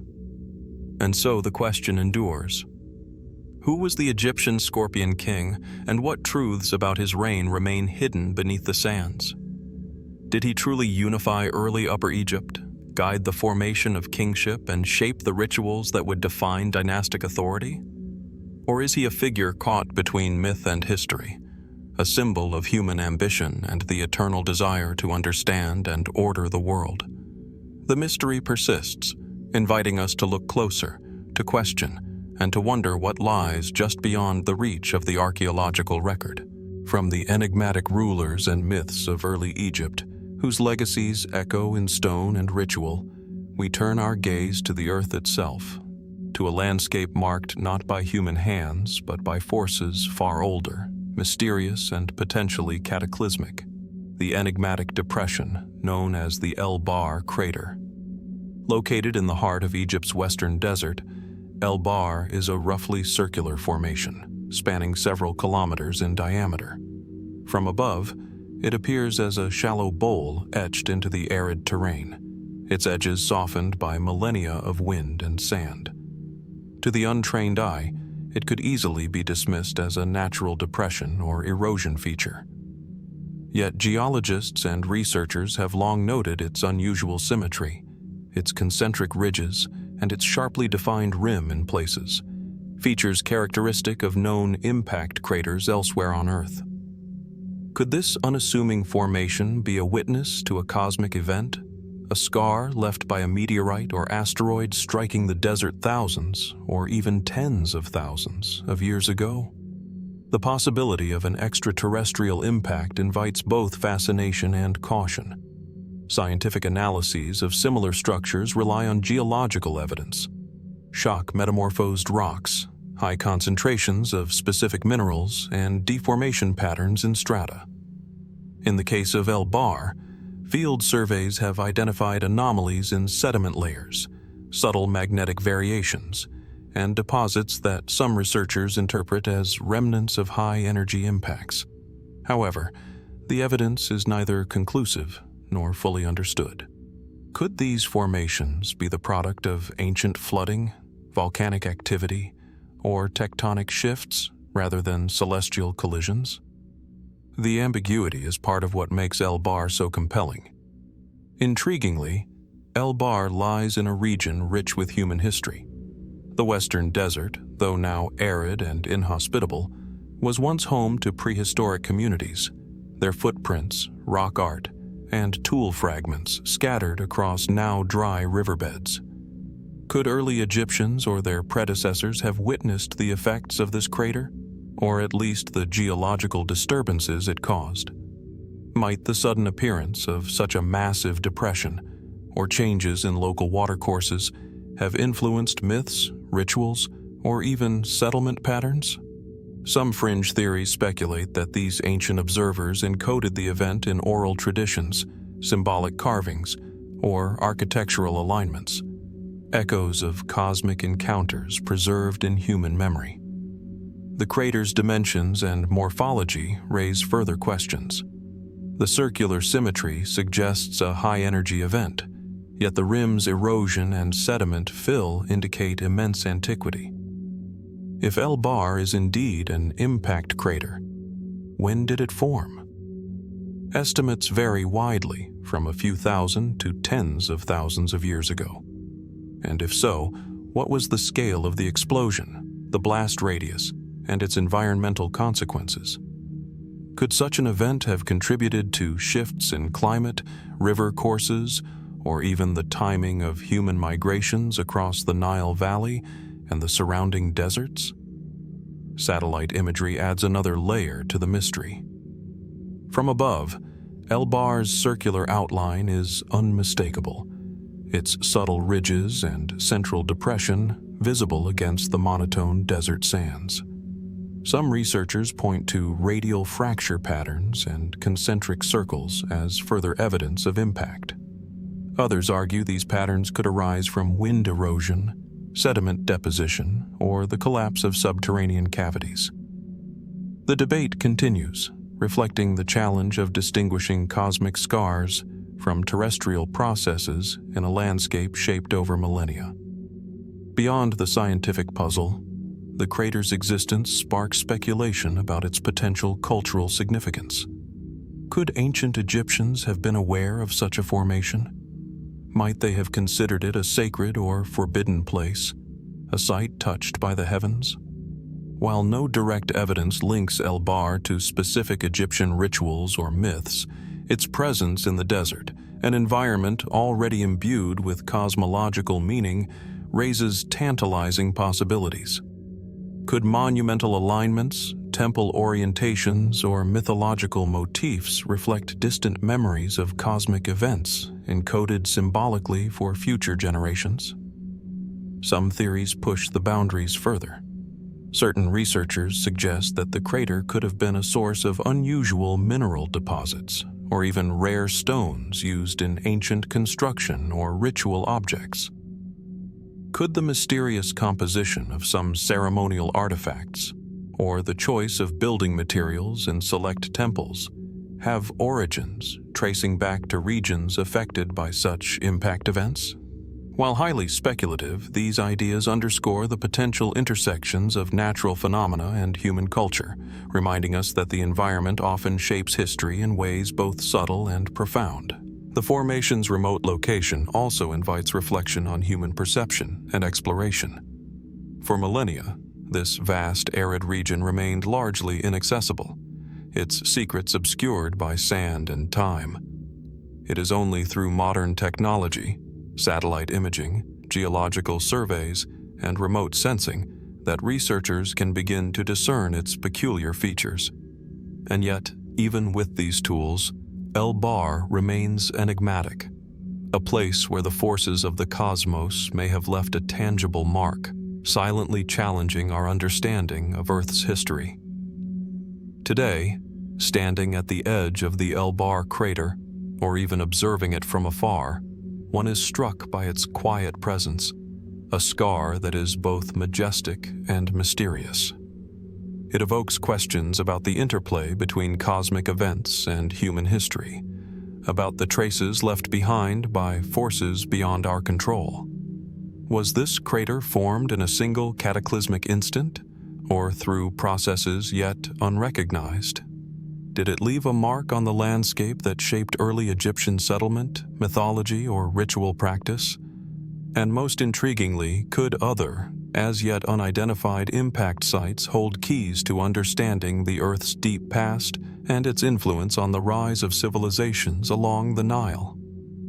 El Bar remains a silent witness to time, a testament to the enduring mystery of Earth's geology and the subtle, often invisible ways in which cosmic events intersect with human history.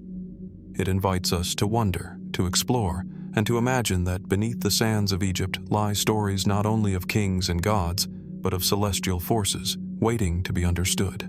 From the deserts marked by cosmic scars, where the earth itself bears witness to mysteries of unimaginable scale, we return to the wonders of human ingenuity, monuments of stone that have stood for over 4,000 years.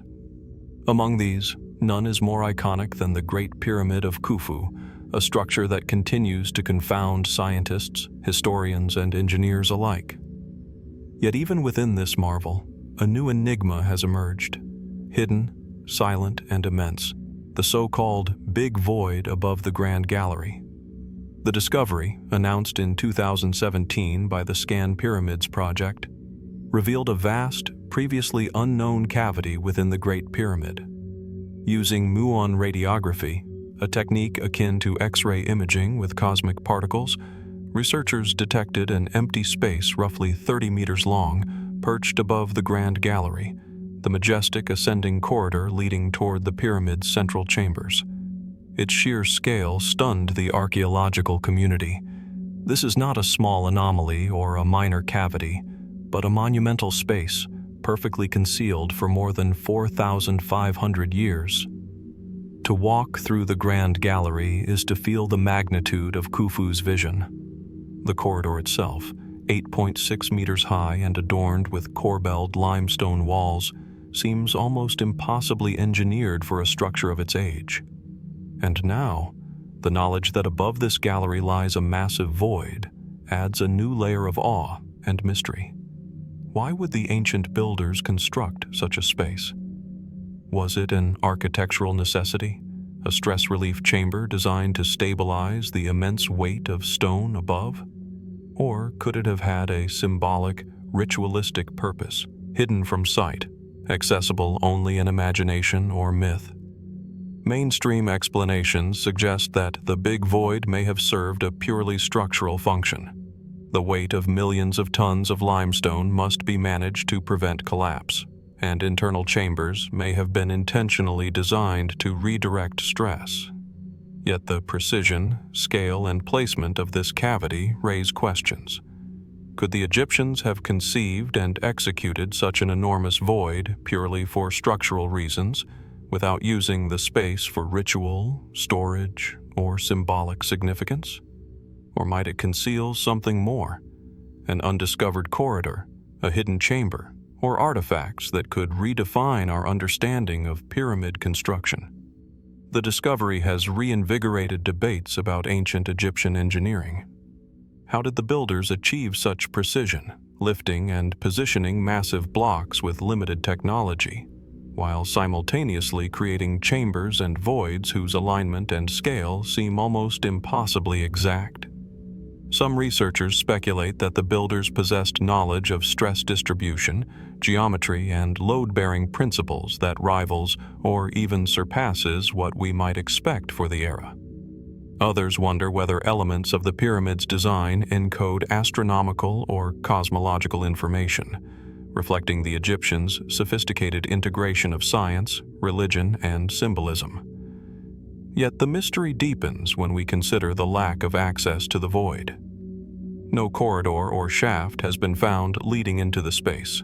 Its dimensions are inferred from muon imaging, which detects density differences in stone but cannot yet reveal what lies within. Could the chamber be empty, a deliberate void in the fabric of the pyramid? Or might it hide artifacts, burial relics, or even passages to yet undiscovered spaces? The uncertainty invites both scientific inquiry and speculation, blurring the line between engineering and enigma. Some theorists propose that the void could have a ritualistic or symbolic function.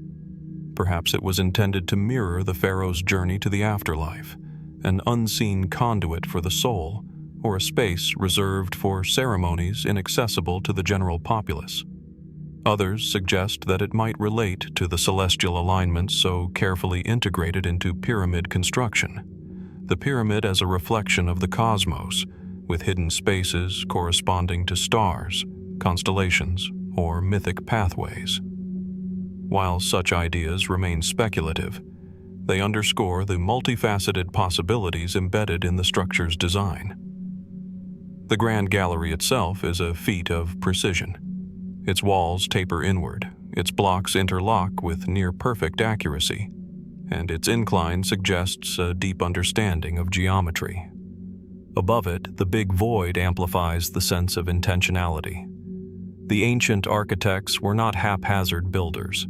They crafted a monument designed to endure millennia, to awe the living and challenge the curious. And yet, even with this monumental skill, the big void remained hidden, unknown to explorers, archaeologists, and historians until modern technology revealed its presence. Consider the implications. If a space this size remained undetected for thousands of years, what else might lie within the Great Pyramid? Could there be additional hidden chambers, corridors, or voids yet undiscovered, each with its own function, secret, or symbolism? And if so, what does this suggest about the level of sophistication, planning, and intent of Khufu's builders?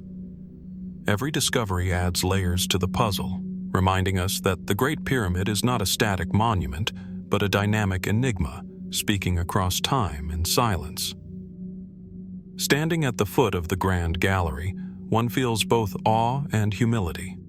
The knowledge of the void above transforms our perception of the pyramid, from a static tomb to a multidimensional monument, where what is unseen may be as significant as what is visible. It invites reflection not only on the ingenuity of the ancient Egyptians, but on the limits of our own understanding. Could the void hold the key to lost knowledge, ritual secrets, or architectural principles that we have yet to comprehend?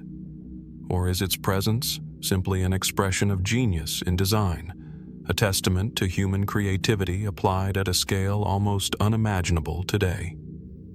The big void is a reminder that even in monuments studied for centuries, mysteries endure. It challenges our assumptions, sparks inquiry, and evokes wonder. It is a silent, monumental space, waiting patiently for answers, inviting us to peer deeper, question further, and imagine what other secrets the Great Pyramid, and indeed all of ancient Egypt, might still hold, hidden beneath the stone, waiting for the right moment or the right technology to reveal them. From the monumental stones of the Great Pyramid, whose hidden voids continue to challenge modern understanding, we turn now to a different kind of mystery. One that resides not in architecture or the landscape, but in the realm of power, religion, and identity. The story of Akhenaten, the so-called heretic king of ancient Egypt, is one of transformation, upheaval, and questions that remain unresolved over 3 millennia later. Akhenaten ruled during the 18th dynasty, a period often considered the apex of Egyptian culture, art, and political stability. Yet his reign diverged sharply from tradition. Departing from centuries of polytheistic worship, Akhenaten elevated Aten, the sun disk, to the status of a singular supreme deity. Temples dedicated to other gods were neglected or abandoned, and the capital itself was relocated to Akhetaten, a city constructed in the desolate stretches of Middle Egypt. From afar, the city gleamed under the relentless sun, its limestone structures reflecting light and shadow in a testament to a bold and unprecedented ideology. The king himself is a figure of profound intrigue. Representations of Akhenaten depart dramatically from earlier conventions. Elongated features, wide hips, narrow shoulders, and pronounced facial characteristics defy traditional depictions of pharaonic perfection. Were these artistic choices symbolic, a deliberate reflection of his theological vision, or a literal representation of the king's physical form? Some scholars argue that the distortion of his image reflects the shift in worldview, an embodiment of Aten's life-giving energy, a blending of masculine and feminine principles, or even a conscious break from established norms. Yet the reasons remain uncertain, leaving us to ponder whether the king's visage was an intentional statement, a religious requirement, or a personal anomaly. Akhenaten's religious revolution extends beyond art and architecture. Priestly authority was diminished, temples of traditional gods fell into disrepair, and the pharaoh assumed unprecedented control over spiritual life. Was this a genuine belief in Aten as the singular divine force, or a strategic move to consolidate political power and reduce the influence of entrenched priestly elites? The evidence can support both interpretations, and the ambiguity adds to the enduring fascination surrounding this period. Archaeological excavations at Akhenaten reveal a city designed to accommodate a new form of worship. Temples were open to sunlight, reflecting the primacy of Aten. Domestic and ceremonial architecture emphasized exposure to light, a tangible connection between the divine and human activity. Ritual spaces, adorned with reliefs of the royal family basking in Aten's rays, suggest a deeply personal and familial approach to worship. Yet even within this carefully constructed ideology, anomalies appear. Incomplete temples, unusual burial practices, and evidence of rapid construction hint at the complexities and perhaps the instability of implementing such a sweeping transformation. The aftermath of Akhenaten's reign further deepens the mystery. Following his death, the traditional religious system was largely restored. Temples of other gods were repaired, the city of Akhenaten was abandoned, and his successors attempted to erase his memory, a phenomenon historians call the damnatio memoriae. Yet traces remained. Fragments of inscriptions, scattered artifacts, and architectural remnants that resisted complete destruction. What drove this intense campaign to obliterate his legacy? Was it fear of his religious innovations, political rivalry, or an attempt to reassert social and cosmic order? The mystery is compounded by the king's tomb and burial. Akhenaten was interred in a small, unassuming tomb at Amarna, far from the grandeur expected of a pharaoh. Some artifacts suggest hurried or incomplete burial rites, raising questions about the king's health, the circumstances of his death, and the priorities of his successors. Moreover, debates continue regarding the identification of his mummy and those of his immediate family, including the famed Nefertiti and Tutankhamun. Could Akhenaten's remains shed light on the enigmatic physiognomy seen in reliefs and statues, or on his genetic lineage and health? And what might this reveal about the social and political upheaval that accompanied his rule? Even the ideological legacy of Akhenaten is subject to speculation. Some scholars see his monotheistic experiment as a precursor to later religious developments. Others interpret it as an isolated anomaly, a radical interlude that left little lasting impact on Egypt's broader spiritual framework. Was Akhenaten an inspired visionary, a radical reformer, or a king whose vision proved too disruptive for his contemporaries to sustain? The absence of definitive answers invites us to consider the fragility of historical memory, the interplay of power and belief, and the ways in which extraordinary individuals challenge conventional systems. Archaeological and textual evidence offers tantalizing yet incomplete glimpses. Royal inscriptions, reliefs, and letters provide context but are fragmentary, often censored or altered in subsequent reigns. The physical remnants of Akhenaten, from temples to palaces to mundane domestic structures, hint at ambition and experimentation, yet the city's rapid abandonment leaves questions of continuity and intent unresolved. How did Akhenaten's vision affect the daily lives of his subjects? Were there dissenters, collaborators, or those who silently resisted? And what, if any, deeper truths about the divine and the cosmos might have guided his radical reforms? Today, the heretic king continues to captivate historians, archaeologists, and the public alike.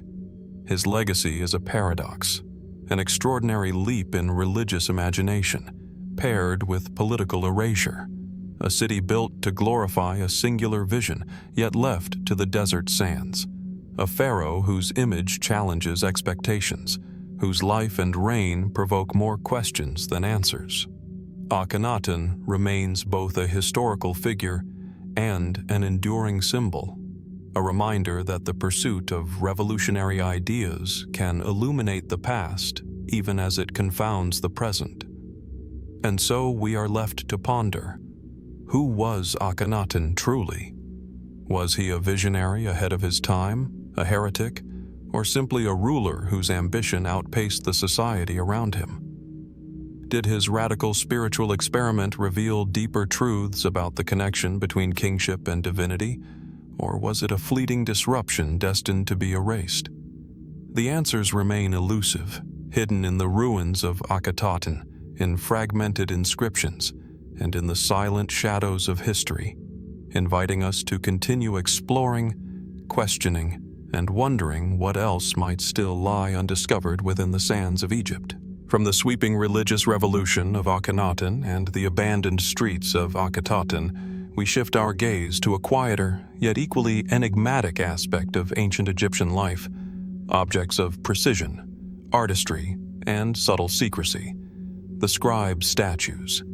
These seemingly ordinary representations of scribes, men seated cross-legged, papyrus rolls in hand, eyes focused on the task of recording, hide secrets that have only recently begun to surface under the scrutiny of modern researchers.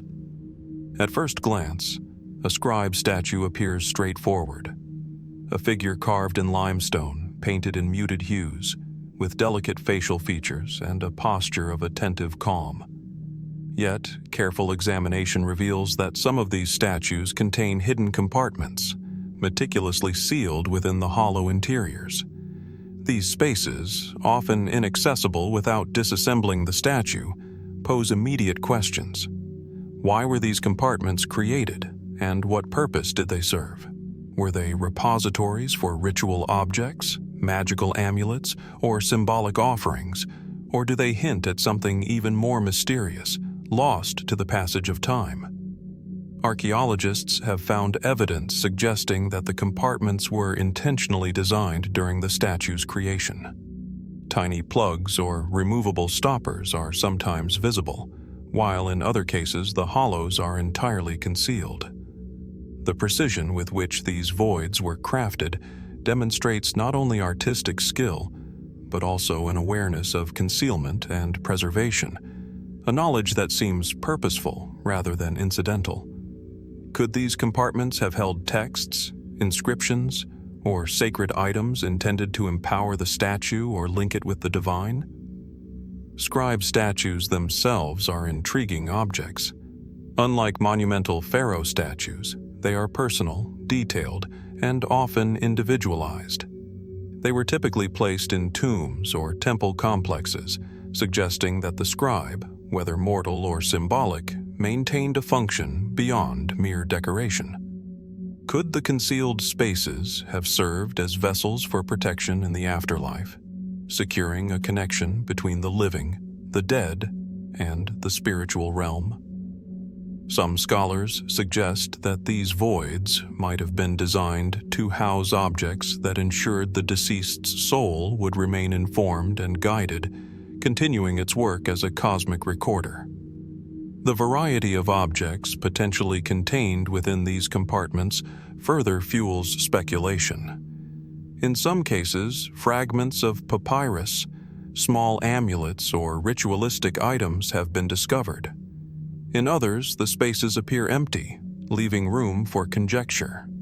Were the contents removed over the centuries, lost or deliberately extracted by later generations who may have considered them sacred, dangerous, or valuable? The inconsistency invites debate. Were the compartments practical, symbolic, or protective in purpose, or perhaps a combination of all three? Some researchers have proposed more speculative interpretations. Could these compartments represent a form of hidden knowledge, a secret encoded into the physical form of the statue? Might they have been intended to conceal messages, instructions, or magical formulas that only initiated priests or scribes were permitted to access? And if so, what does this tell us about the role of literacy, record-keeping, and sacred knowledge in ancient Egypt?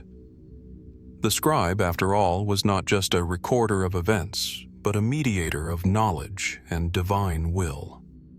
Could these hidden spaces amplify that role, extending its influence beyond the visible world? The placement of these statues within tombs adds another layer of mystery. Many were positioned strategically, in proximity to other ritual objects, statues of deities, or burial goods. The sealed compartments might therefore serve a dual function: practical, as vessels for specific items, and symbolic, as points of connection between the mortal and divine, the physical and metaphysical. Could the careful concealment of these spaces be a reflection of the Egyptians' belief in the power of secrecy itself? That knowledge, if hidden, could safeguard, protect, or amplify spiritual efficacy? The technical craftsmanship also raises questions about intent and knowledge. The artists who created these statues had to account for structural integrity, ensuring that the voids would not compromise stability while simultaneously concealing their presence.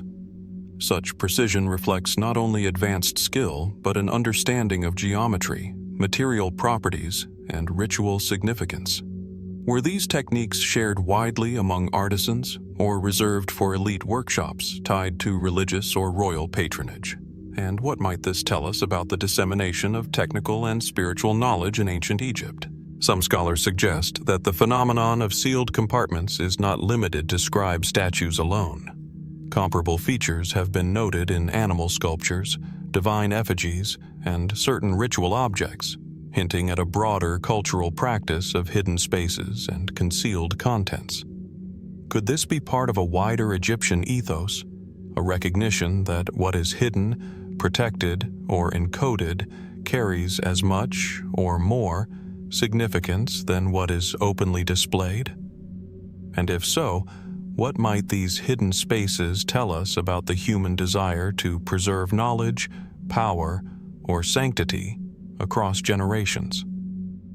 Today, as we examine these statues in museums or archaeological sites, the silent hollows within them speak across millennia. They invite us to look closer, to question, and to imagine the intentions of the ancient artisans and scribes who created them. Were these voids protective, magical, symbolic, or practical? Do they contain traces of ancient knowledge yet undiscovered, or do they represent a conceptual leap in how the Egyptians understood secrecy, ritual, and the afterlife?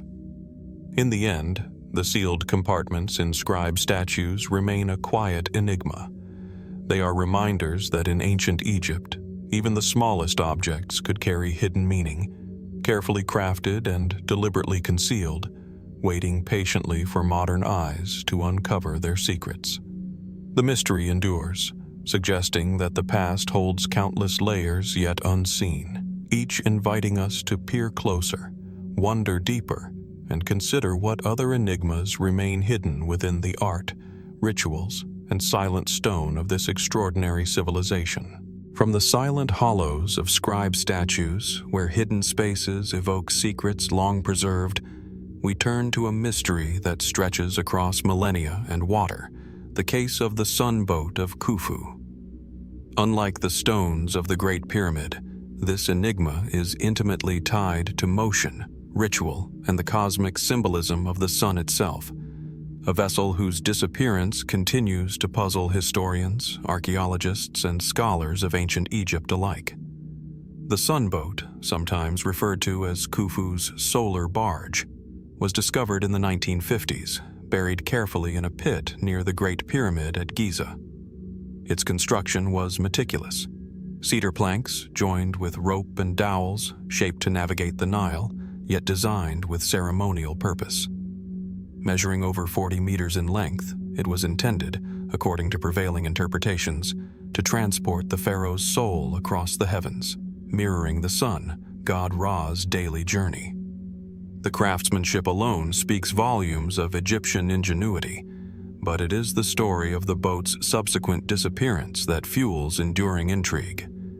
Despite its careful burial and documentation, reports suggest that parts of the sunboat, or its original burial context, remain missing or poorly understood. Some scholars propose that over millennia, natural erosion, sand movement, or Nile flooding may have altered the site, dispersing elements of the original construction.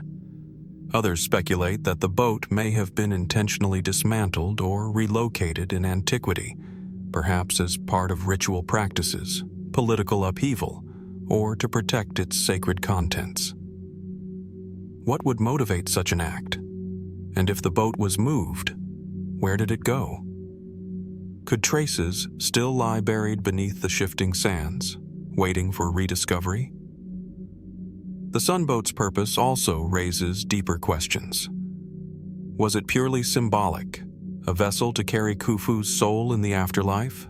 Or did it have a functional dimension, meant for ceremonial use on the Nile? Ancient texts and iconography reference solar boats ferrying the deceased king alongside Ra, suggesting a fusion of divine mythology and earthly ritual. Yet the scale and engineering sophistication of Khufu's boat suggest more than mere symbolism. Could the Egyptians have developed techniques for preserving, constructing, or navigating such massive wooden vessels that remain underappreciated today? And if so, why has the full story of the sunboat been lost to time? Adding complexity, the sunboat challenges assumptions about ancient Egyptian materials and trade networks. The cedar used in its construction is not native to Egypt. It was likely imported from the Levant, perhaps Lebanon, highlighting far-reaching connections and logistical expertise. Transporting, shaping, and assembling such timber into a precise ceremonial vessel would have required careful planning, coordination, and a deep understanding of woodworking. Could these same networks have contributed to the sunboat's eventual disappearance, either through movement, repurposing, or misplacement during political transitions? Archaeologists have attempted to reconstruct the boat, but gaps remain. Sections of the hull were restored and preserved in a museum, yet even these reconstructions raise questions about original design, function, and ritual significance. Some scholars have noted inconsistencies in the recorded measurements, suggesting that parts of the vessel, or even additional boats, might have existed, now lost. Could multiple solar barges have been interred to accompany Khufu's journey, only for some to vanish over time? Or might there have been parallel practices across dynasties, obscuring a broader pattern that is no longer evident in the archaeological record? The mystery deepens when considering the broader cultural and cosmic context.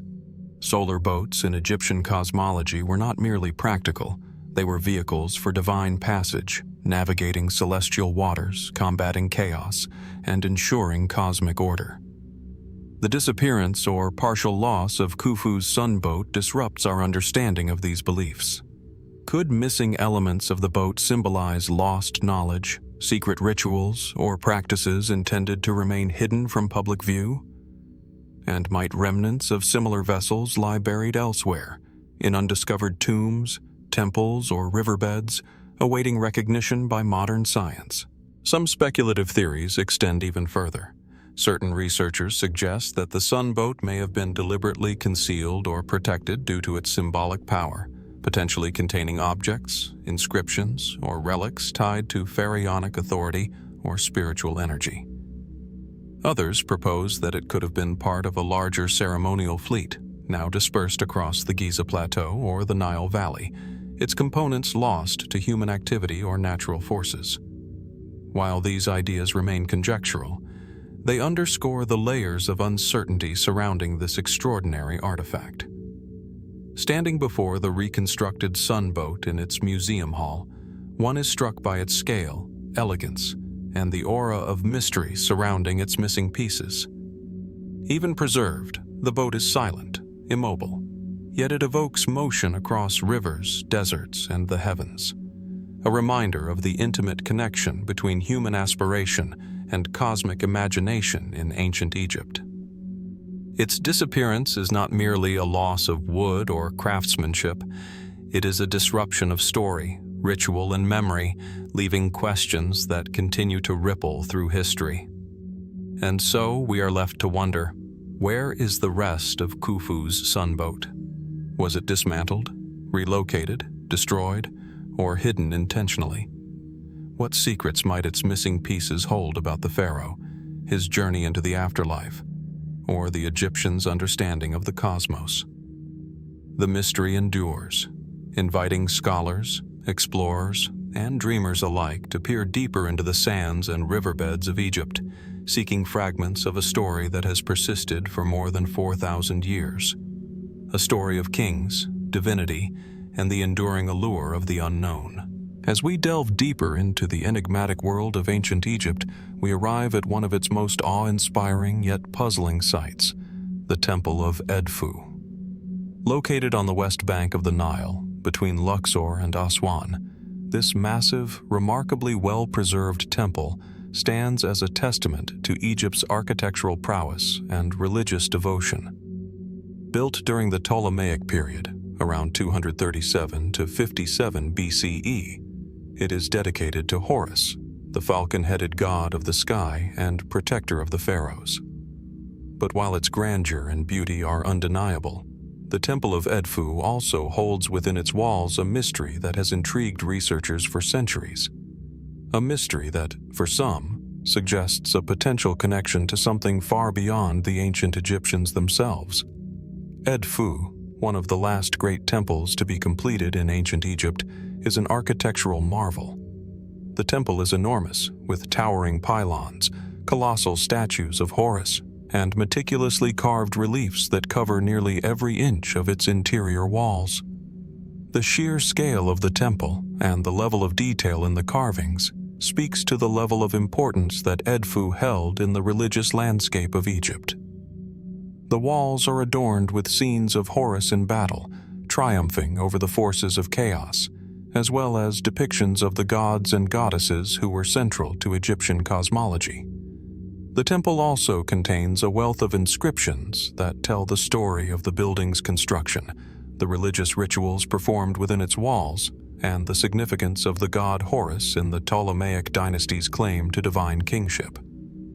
However, as scholars have pored over these inscriptions and examined the layout of the temple, one particular feature stands out: the detailed reliefs that depict what appear to be advanced technologies and strange machinery, images that, for some, bear an uncanny resemblance to modern-day depictions of flying machines. These carvings, known as the Edfu texts, have been interpreted in various ways, but one theory suggests that they depict an otherworldly technology, perhaps even something beyond the capabilities of the ancient Egyptians. On the southern wall of the temple, a series of intricate carvings show what look like large mechanical devices that could be interpreted as a form of transportation. Some have pointed to these images as evidence of ancient Egypt's contact with extraterrestrial visitors, proposing that the Egyptians had access to advanced technology far beyond what was possible with the tools of their time. The theory suggests that these visitors could have been responsible for influencing the construction of such an awe-inspiring temple, perhaps even assisting in the design or providing knowledge of technology that would allow the Egyptians to build monumental structures with precision and complexity. This theory is, of course, highly speculative, and it is met with skepticism by mainstream archaeologists and Egyptologists. The more conventional explanation for the carvings is that they depict ceremonial or symbolic representations rather than literal machinery. The ancient Egyptians, after all, were no strangers to symbolism, and many of their depictions of gods and the divine were meant to communicate abstract concepts, not physical reality. The flying machines on the walls of Edfu could simply be representations of the divine or celestial realms, an artistic expression of the power and transcendence of the gods. Yet, even within these conventional explanations, there remains an element of the unknown. The Temple of Edfu is not the only ancient Egyptian site that contains curious depictions of advanced or otherworldly technology. Similar symbols have been found at other temples, most notably the Temple of Karnak, where certain reliefs depict objects that resemble modern-day flying craft or technological devices.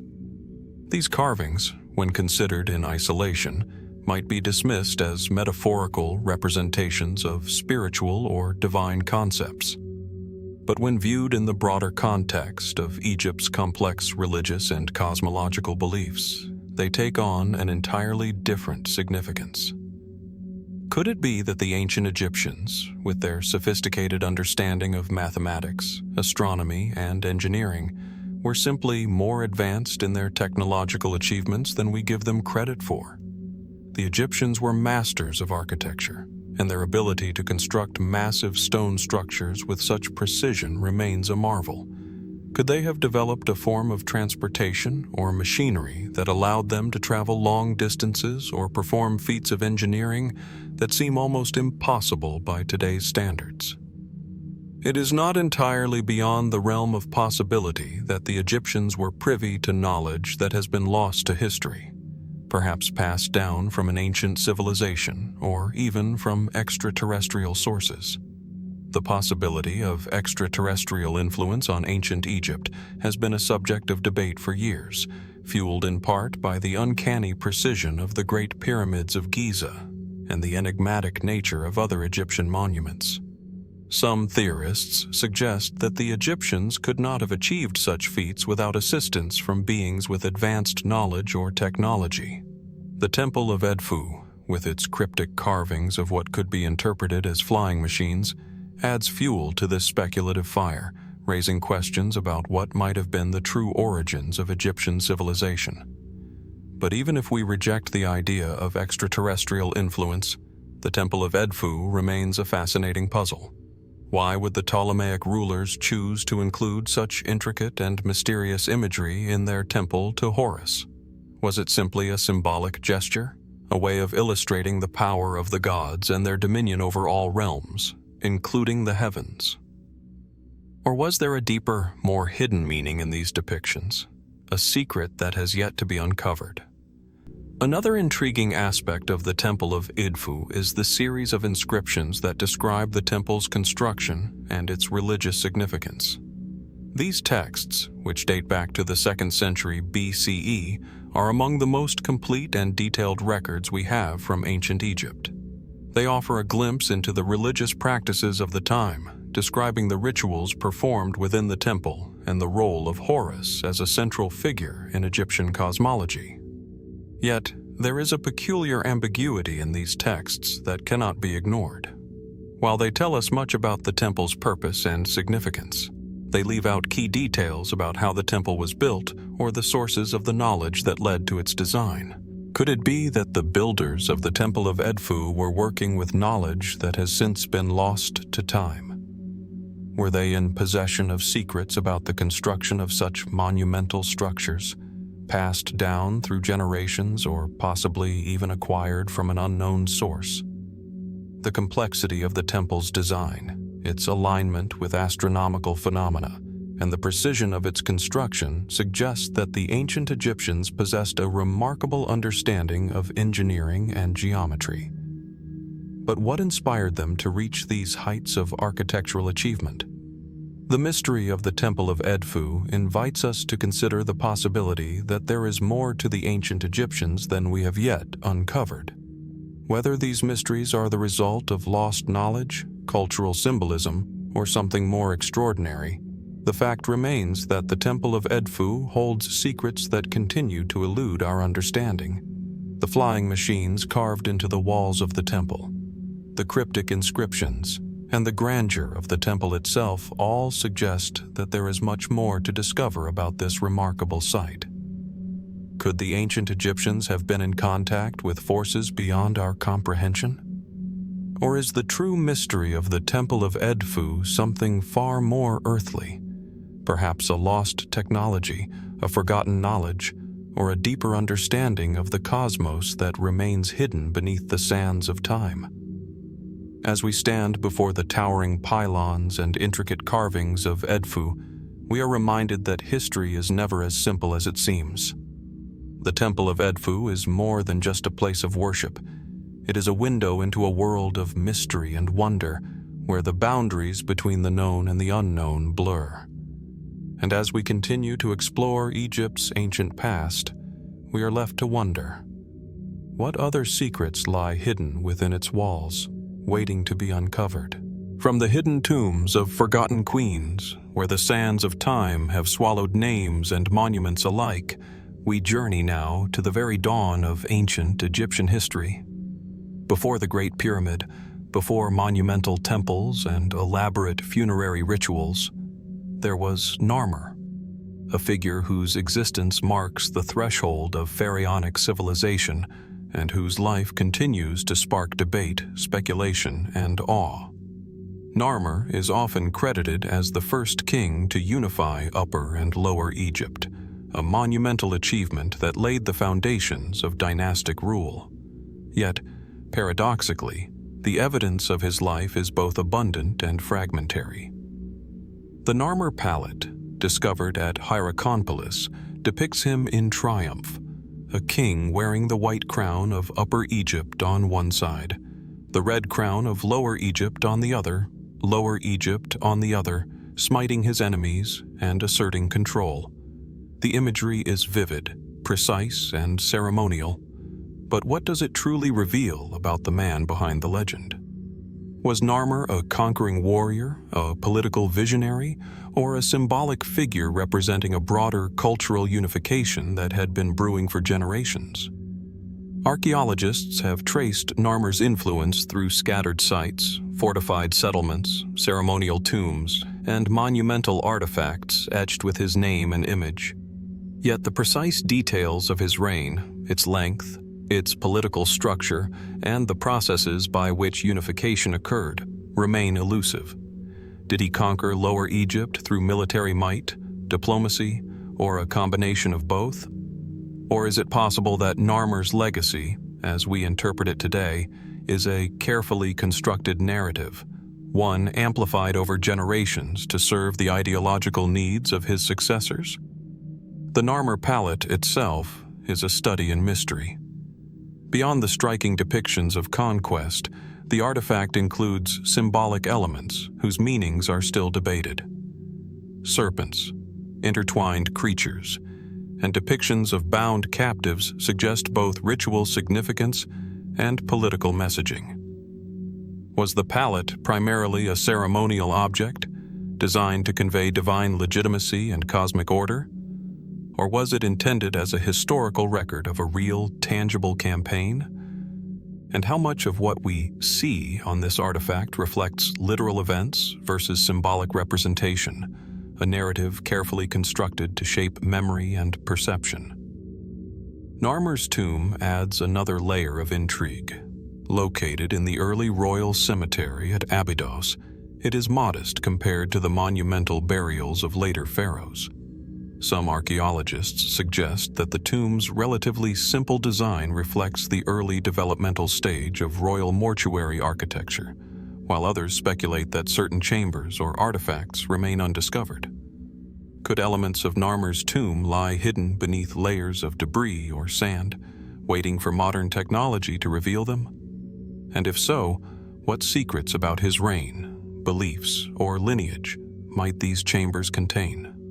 The political context of Narmer's era is equally enigmatic. The unification of Upper and Lower Egypt implies a sophisticated understanding of governance, logistics, and cultural integration. How did Narmer consolidate power across diverse populations, languages, and traditions? Were there internal conflicts, rival factions, or competing claimants whose narratives were erased in the process of constructing a unified kingdom? The archaeological record offers tantalizing hints: fortified enclosures, ritual sites, and boundary markers. But the full story remains hidden, obscured by the passage of millennia. Some scholars propose that Narmer may not have acted alone. Could his unification have been the culmination of decades of social, political, and economic processes, with Narmer emerging as the symbolic figurehead of a larger movement? If so, what does this suggest about the role of memory, myth-making, and historiography in early Egypt? The very idea of a first pharaoh may be as much a product of later narrative construction as of historical reality, a reminder that even at the dawn of civilization, power, perception, and posterity were deeply intertwined. Intriguing debates extend to Narmer's relationships and lineage. Was he the progenitor of a dynasty whose influence shaped generations, or a transitional figure whose successors amplified his legacy to legitimize their own claims? The lack of definitive records makes it difficult to distinguish historical fact from ideological embellishment. Could artifacts buried in unexplored sites, tombs, ceremonial complexes, or urban settlements yet yield evidence clarifying his identity and reign? And what might such discoveries reveal about the social, religious, and technological foundations of early dynastic Egypt? Beyond politics and warfare, Narmer's reign represents a cultural milestone. The emergence of standardized writing, early administrative systems, and ritualized art forms suggest a civilization on the cusp of monumental achievement. Yet the mysteries of his life highlight the tension between knowledge and absence, between what is recorded and what is lost. How much of Narmer's Egypt can we reconstruct with certainty? And how much remains a tapestry of conjecture, guided by fragments, artistic depictions, and the silent testimony of stone? Standing before the remnants of Narmer's world, palette, tomb, and scattered artifacts, we are confronted with the duality of clarity and uncertainty. Here is a figure whose actions shaped an entire civilization, yet whose biography is fragmentary, whose tomb is partially obscured, and whose achievements are embedded as much in symbolism as in historical record. Narmer challenges us to consider the nature of power, memory, and legacy. How does one man, or the myth of one man, anchor the birth of a kingdom that would endure for millennia? The mystery of Narmer endures, inviting reflection, curiosity, and further exploration. Was he a conquering king, a visionary statesman, or both? What secrets lie buried beneath the sands and the artifacts that survive, waiting to illuminate the earliest chapters of pharaonic history?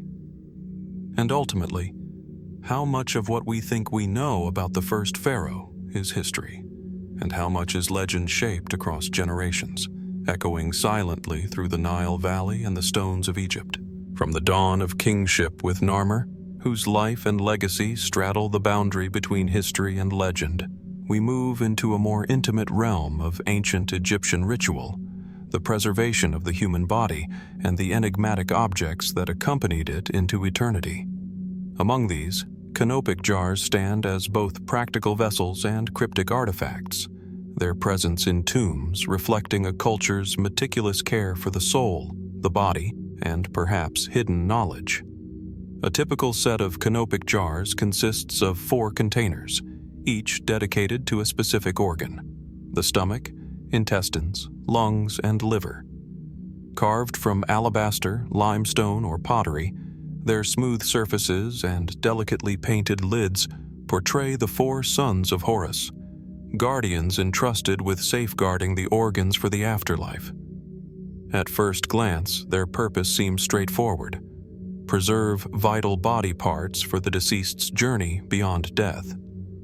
Yet upon closer examination, these jars reveal layers of complexity that hint at a symbolic, even coded system of meaning, one not fully deciphered even by modern Egyptology.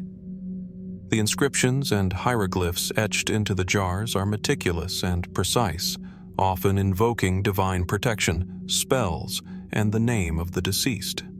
Scholars have noted that variations in script, style, and accompanying imagery may reflect regional practices, dynastic shifts, or evolving religious doctrines. However, some researchers have speculated that certain arrangements of symbols, numerical patterns, or artistic motifs could serve as more than ceremonial decoration. They may encode hidden knowledge, esoteric instructions, or ritual sequences meant only for initiated priests. Could these jars, in essence, be part of a coded system? A symbolic key to the afterlife whose full logic has been lost to time? The historical context of the jars deepens the mystery. While canopic jars appear prominently in the Middle and New Kingdoms, evidence suggests that the practice began much earlier, evolving alongside the development of mummification techniques and funerary theology. Each jar's lid, depicting the head of a protective deity, Imseti, Hapi, Duamutef, and Kebesenuef, embodies both guardianship and divine connection. Yet the precision of their depiction and the meticulous placement of hieroglyphs raise questions. Were these jars purely ritualistic, or did their design reflect a sophisticated understanding of symbolism, cosmic alignment, or even encoded knowledge intended to guide the soul safely through perilous spiritual terrain? Intriguingly, some canopic jars defy traditional expectations. Archaeologists have uncovered jars with unusual inscriptions, hidden compartments, or irregular patterns not consistent with the broader corpus of examples. Were these anomalies errors, artistic experiments, or deliberate deviations meant to convey secret information? Certain jars appear to encode repeating sequences of hieroglyphs or abstract symbols that do not correspond directly to known prayers or texts. Could these be mnemonic devices, ritual keys, or messages intended for specific initiates within the priestly hierarchy? And if so, what was the nature of the knowledge they contained? Practical, magical, or philosophical? The jar's connection to the afterlife adds another layer of intrigue. Ancient Egyptians believed that the soul's journey was fraught with obstacles, requiring protection, guidance, and sustenance. Canopic jars, therefore, were not simply storage vessels. They were active agents in the spiritual safeguarding of the deceased. Could their inscriptions encode not only religious formulae, but instructions or maps for navigating the unseen realms? Some scholars have drawn parallels between the jar's symbolic language and the broader iconography of tombs, temples, and funerary texts, suggesting a layered network of meaning designed to preserve cosmic order. In certain elite burials, canopic jars were placed within larger wooden or stone shrines, sometimes accompanied by amulets, miniatures, or magical implements. These groupings hint at a deeper ritual logic, one that intertwines architecture, art, and symbolism. Could the jar's placement, orientation, and inscriptions form a cohesive code, an interconnected system of ritual protection that only reveals its full design when considered in the context of the entire tomb? And if such a system exists, what knowledge about the soul, divinity, or the universe might it preserve? The mystery deepens when considering the jar's durability and survivability. Many of the original organic contents have long since decomposed, leaving only the stone or pottery vessels. In some cases, inscriptions remain, yet the context of their creation, use, and ritual significance has faded. Does this absence obscure intentional secrecy, or is it simply a consequence of time? Could unexamined tombs or undisturbed cache sites yet yield jars whose inscriptions unlock insights into ancient Egyptian beliefs, technologies, or esoteric practices? Canopic jars also raise questions about the intersection of public ritual and private knowledge. Were these objects meant to be understood by the broader population? Or did they operate within a closed system accessible only to priests and select officials? If hidden codes were indeed embedded within their design, how much of ancient Egyptian spiritual and intellectual life remains inaccessible because the keys to these codes have been lost? And could modern methods, imaging, spectroscopy, or cryptographic analysis, reveal patterns previously invisible to archaeologists? Standing before a row of canopic jars in a museum, one cannot help but sense the tension between what is visible and what is concealed. The smooth alabaster surfaces, the painted faces of guardians, and the hieroglyphic inscriptions invite study, yet they also evoke silence. They hint at knowledge deliberately protected, instructions carefully encoded, and a worldview that fused the practical, the symbolic, and the mystical. In their stillness, the jars challenge us to see beyond form and function, to consider the subtle, unseen dimensions of ancient Egyptian ritual and belief. Ultimately, canopic jars remain a quiet enigma, vessels of both matter and meaning, guardians of life, death, and perhaps knowledge hidden from mortal eyes. They remind us that in ancient Egypt, even the smallest objects could embody profound significance, blending the spiritual, the practical, and the cryptic.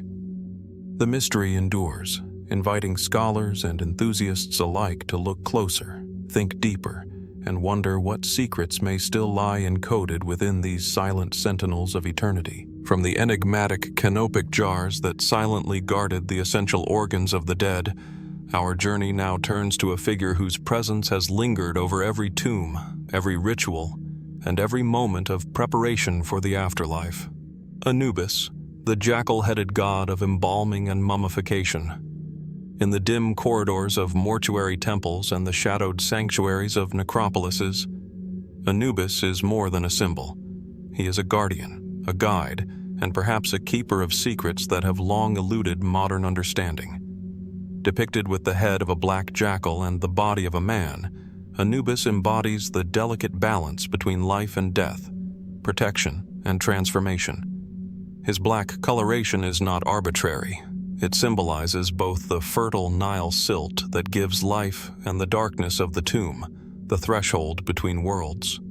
Temples, tombs, and funerary artifacts often feature his image overseeing the mummification process, watching over the deceased as their bodies are prepared for eternity. Yet even with centuries of iconography and texts, the precise nature of his role remains partially obscured, leaving scholars to piece together fragments of ritual, myth, and belief. Mummification itself was a complex, painstaking process involving removal of organs, desiccation with natron, wrapping, and ritual purification. While priests physically carried out these steps, texts and inscriptions suggest that Anubis was believed to preside over every stage. The Book of the Dead frequently invokes his guidance, invoking spells that call upon the god to protect the heart, preserve the body, and guide the soul safely to the underworld. But what did this guardianship truly entail? Was Anubis imagined as a divine supervisor, a spiritual force imbuing each ritual with efficacy? Or could his figure represent a symbolic encoding of ancient embalming knowledge, known only to select priests? Archaeological evidence adds layers to the mystery. Funerary chapels, stelae, and sarcophagi often depict Anubis performing intricate gestures over the deceased, hands extended, tools in paw, ritual objects laid before him. Some scenes appear to show him engaging in acts of measurement or precise alignment, suggesting a procedural role that extends beyond spiritual protection. Could these depictions reflect practical techniques for preservation, concealed within mythological language? Were these instructions meant for initiates to decode, ensuring that the mummification process aligned not only with religious doctrine, but also with a sophisticated understanding of anatomy and chemistry? The secretive nature of Anubis's involvement is underscored by the strict limitations placed on priests in the mortuary cult. Only those initiated could perform certain rites, recite sacred spells, or handle specific tools. In this sense, Anubis functions as both archetype and proxy, a divine authority legitimizing human action while preserving the mystery of the ritual itself. Was the god's presence intended to ensure accuracy, inspire reverence, or conceal advanced knowledge within symbolic frameworks? The possibility that sacred imagery encoded technical or esoteric information cannot be dismissed, particularly given the Egyptians' historical penchant for combining functionality with ritual meaning. Evidence from tombs across Egypt hints at localized variations in Anubis's role. In some regions, he is depicted alone, guiding the deceased. In others, he works alongside other deities, including Osiris, Thoth, and Hathor, forming a pantheon of guardians who collectively oversee the transition to the afterlife. These collaborations suggest a complex theological hierarchy in which Anubis may have functioned not only as an embalmer, but also as a mediator between divine authority and human ritual practice.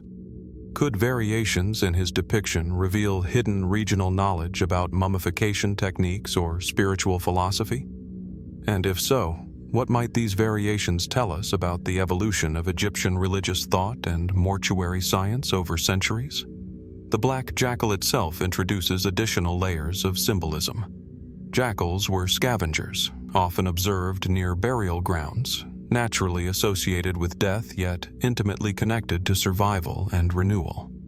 By adopting this form, Anubis may represent the duality of decay and preservation, reminding us that mummification is as much a process of transformation as it is of conservation. Could the choice of animal symbolism have encoded practical observations? How the body reacts to environmental conditions, how decomposition occurs, or how preservation can be optimized, integrated seamlessly into the ritual framework. Intriguing questions also arise from Anubis's presence in funerary literature. Spells, hymns, and instructions frequently call upon his vigilance at moments of greatest vulnerability. The weighing of the heart, the sealing of the tomb, and the journey through perilous underworld landscapes. These texts suggest an ongoing interaction between deity and deceased, a protective engagement that bridges the physical and spiritual realms. But is there more hidden within these invocations? Could they contain layers of meaning, encoding sequences of ritual actions, procedural checkpoints, or symbolic maps of the soul's journey, information carefully preserved across generations, yet partially obscured by allegory and myth? Standing before depictions of Anubis in temple reliefs or museum collections, one senses the duality of his presence, tangible yet elusive, practical yet mystical. He is at once a guide, a guardian, and a cipher, a figure through which the Egyptians mediated between human action and divine oversight, life and death, knowledge and secrecy. His role in mummification exemplifies the sophistication of Egyptian ritual, a convergence of artistry, devotion, and perhaps technical mastery that modern eyes are only beginning to glimpse. The secret of Anubis endures.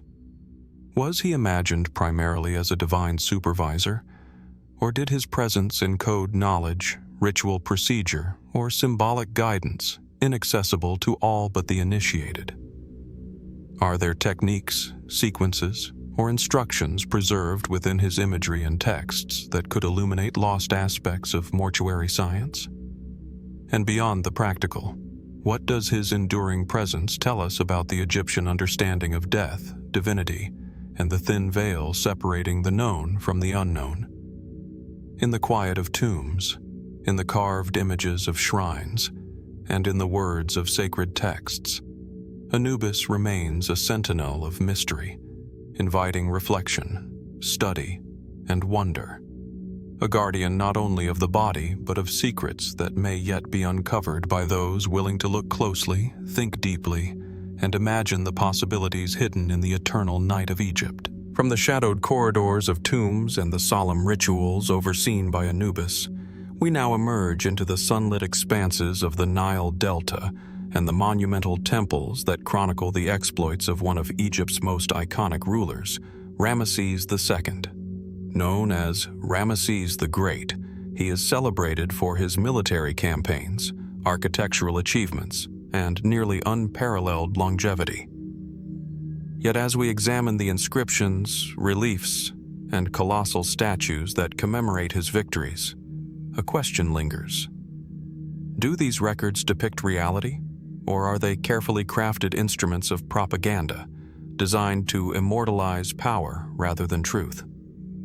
Temples such as Abu Simbel and the Ramesseum dominate the landscape, their massive walls etched with scenes of triumph, soldiers, and defeated foes. In the iconic depiction of the Battle of Kadesh, Ramesses is shown at the center of the fray, unwavering and heroic, single-handedly confronting the enemy while the chaos of battle swirls around him. These images are breathtaking in scale and detail, but how much do they reflect actual events, and how much were designed to craft a narrative that elevated the pharaoh's image beyond ordinary mortals? Historical evidence suggests that Ramesses II indeed engaged in military campaigns against neighboring kingdoms, particularly the Hittites, Libyans, and Nubians. Yet the archaeological and textual record is complex and, at times, contradictory. Egyptian accounts often present the pharaoh as achieving complete and decisive victory, while Hittite records imply negotiated settlements or stalemates rather than outright conquest. Could these differing perspectives indicate that what we see on temple walls represents idealized memory, political messaging, or ritualized storytelling rather than precise historical documentation? The rhetoric of victory in Ramesses' monuments is unmistakable. Captured enemies are depicted bound, defeated, or fleeing. The pharaoh towers over them, an embodiment of divine favor and invincibility. Inscriptions praise his strength, courage, and divine backing, reinforcing his authority in the eyes of the populace. But this raises critical questions. Were these depictions purely symbolic, intended to reinforce social and political hierarchy? Or did they exaggerate events to assert legitimacy over territories, vassals, and rebellious subjects? And if exaggeration was employed, how much of Ramesses' legendary stature rests on artifice rather than fact? The Battle of Kadesh provides a particularly intriguing case study.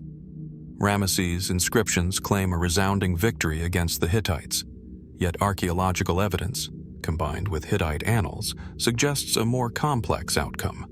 Some scholars posit that the battle ended inconclusively, with both sides claiming success and later formalizing peace through diplomatic treaties. This duality raises questions about the interplay between reality and representation. Were Egyptian monuments intended as historical records, or as instruments of political theater, designed to secure loyalty, intimidate rivals, and glorify the pharaoh for eternity? Ramesses' self-representation also extends beyond warfare. Statues, temples, and obelisks portray him in positions of divine authority, as a living god, a judge, and a protector of Ma'at, the cosmic order. Victory in battle is not merely political. It is portrayed as a sacred duty, an enactment of divine will. Could this interweaving of the spiritual and military be a deliberate strategy to amplify his achievements, merging myth and history into a seamless narrative of eternal authority? Archaeologists have noted that Ramesses' inscriptions often emphasize repetition, ritualized formulae, and standardization in their depictions of battle. Scenes across multiple temples echo the same story, reinforcing the pharaoh's prowess regardless of actual events. Was this consistency a method of historical preservation, or a form of controlled messaging, ensuring that every viewer, citizen, priest, or foreign envoy received the same impression of the pharaoh's might? And if this messaging was deliberate, what does it reveal about the nature of power, memory, and propaganda in ancient Egypt? The impact of Ramesses' claims extends far beyond his lifetime. Successors, courtiers, and foreign observers were influenced by the image he constructed, shaping the historical memory of his reign. Yet the tension between recorded glory and historical reality persists. Are the monuments we admire today accurate reflections of achievement, or carefully orchestrated illusions designed to cement an enduring legacy? Could new discoveries, re-examinations of inscriptions, or advances in archaeological methodology reveal discrepancies, hidden truths, or even evidence of unrecorded events that challenge the official narrative? Even the scale of Ramesses' monuments invites reflection. Colossal statues and temple facades dwarf the human observer, creating an overwhelming sense of power and inevitability. Yet within this grandeur lies ambiguity. Do these artistic choices amplify factual achievements, or do they intentionally project an aura of invincibility, designed to awe both contemporaries and posterity? And how much of what we perceive as historical fact is shaped by the medium of monumental art rather than the events themselves? Ultimately, the story of Ramesses II's victories, whether entirely factual, partially embellished, or largely propagandistic, reveals the complex interplay between history, memory, and image-making in ancient Egypt. It invites reflection on the nature of leadership, the construction of legacy, and the ways in which rulers shape both perception and reality. As we stand before the colossal reliefs, the meticulously carved inscriptions, and the enduring monuments, we are left with a profound question. How much of what we revere as the triumph of a king reflects the truth of history, and how much is the carefully crafted illusion of a ruler who understood that immortality is found not only in deeds, but in their telling? The enigma endures, inviting scholars, enthusiasts, and observers alike to explore the delicate boundary between reality and narrative, victory and symbolism, fact and myth, reminding us that even the greatest pharaohs, immortalized in stone, may conceal secrets that still await discovery. From the monumental triumphs of Ramesses II, immortalized in stone and relief, we shift our attention from the grandeur of kings to the more intimate yet equally remarkable artifacts of daily life, tools that shaped not only objects but the very rhythm of ancient Egyptian civilization. Among these, pottery tools occupy a curious intersection between utility, artistry, and mystery, offering insight into the ingenuity, skill, and possibly hidden knowledge of craftsmen who worked thousands of years ago. Pottery, ubiquitous in ancient Egypt, served practical, ritualistic, and funerary purposes. From storage jars to ceremonial vessels, the shapes, sizes, and decorations of pottery reflect a sophisticated understanding of materials and technique.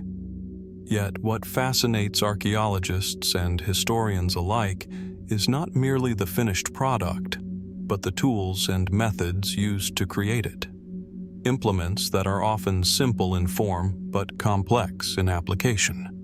Spatulas, burnishers, and wheels reveal not only the practical skill of the artisan, but a nuanced mastery over the properties of clay, fire, and water, a mastery that allowed for both durability and aesthetic perfection. Excavations at sites like Abydos, Tel El Amarna, and the Delta region have uncovered fragments of pottery alongside the very instruments used to shape them. Wooden paddles, smooth stones, and intricately carved molds suggest a deliberate codification of technique. Could it be that these tools, along with associated markings or patterns on the vessels themselves, contain layers of knowledge that extend beyond mere functionality? Some researchers speculate that certain grooves, incisions, or symbolic patterns on pottery were not purely decorative, but served as mnemonic devices, ritual codes, or even instructional guides for apprentices, encoding techniques and practices within the object itself. The evolution of pottery tools over time hints at both technological innovation and cultural significance. Early pre-dynastic pottery reveals simple hand-formed vessels, while later periods showcase finely wheel-thrown jars and elaborately decorated ceremonial vessels. The presence of precise measuring tools, leveling instruments, and burnishing stones suggests that ancient Egyptians had a detailed understanding of balance, symmetry, and surface treatment, concepts that border on the scientific, even though they were expressed through artistry rather than written formulas. Could these tools and the practices they enabled hint at a broader body of lost technical knowledge, now obscured by time? Some discoveries deepen the mystery further. Archaeologists have occasionally found pottery fragments with incised symbols or unusual patterns that do not correspond to known writing systems or decorative motifs. Are these anomalies evidence of localized experimentation, forgotten scripts, or symbolic encoding linked to ritual or magical practice? Could pottery tools themselves and the marks they left on clay have served as a bridge between the mundane and the sacred, embedding knowledge, belief, or even secret instructions within everyday objects? The materials and techniques used to manipulate clay also provoke questions. Egyptians employed a variety of clays, some sourced from distant regions, suggesting knowledge of mineral composition and material properties. Firing techniques varied, with evidence of controlled temperatures, oxygen management, and placement strategies within kilns. Did these technical choices evolve purely from trial and error, or were they informed by a codified system of knowledge, passed orally or symbolically through tool use and apprenticeship? The possibility that practical craftsmanship intersected with esoteric understanding, hidden yet preserved in the medium of clay, adds a layer of intrigue to what might otherwise be dismissed as ordinary production. Pottery tools also played a role in funerary and ritual contexts, bridging everyday life with the sacred. Offering vessels, ceremonial jars, and votive figurines were often meticulously shaped and decorated, sometimes using specialized tools whose purpose is not fully understood today. Could certain tools or techniques have been reserved for these sacred tasks, conveying ritual knowledge encoded in the shape, decoration, or even the clay's texture? And if so, what secrets of belief, cosmology, or spiritual practice might lie hidden within these seemingly humble objects? Patterns of wear and repair on surviving tools reveal that they were valued, reused, and maintained with care. This suggests a continuity of practice and a reverence for both the instrument and the craft. In some cases, tools are found deliberately placed in tombs or workshops, hinting at symbolic significance. Could these placements indicate an understanding of the tools as conduits of knowledge, connecting the craftsperson to divine protection, spiritual order, or even magical efficacy? Examining the subtle artistry achieved with these implements, one cannot ignore the delicate balance between precision and intuition. The ancient Egyptians appear to have blended observational knowledge with ritualized methodology, producing pottery that could serve functional, aesthetic, and symbolic purposes simultaneously. Were certain techniques deliberately encoded to ensure that skill and spiritual understanding were preserved across generations? And if so, what remains hidden in the subtleties of form, mark, and finish that modern eyes have yet to fully appreciate? In standing before fragments of pottery and the tools that shaped them, we are confronted by the quiet genius of the ancient craftsman. Each mark in clay, each smoothed surface, and each carved incised line is a testament to human ingenuity and perhaps to knowledge deliberately preserved in material form. These objects remind us that even the most ordinary artifacts may conceal extraordinary insights, bridging the gap between the mundane and the mysterious, the practical and the symbolic. Ultimately, the story of ancient Egyptian pottery tools is one of layered complexity, inviting reflection on the intersection of craft, knowledge, and mystery. Were these implements purely functional, or did they serve as repositories of hidden understanding, ritualized technique, or encoded tradition?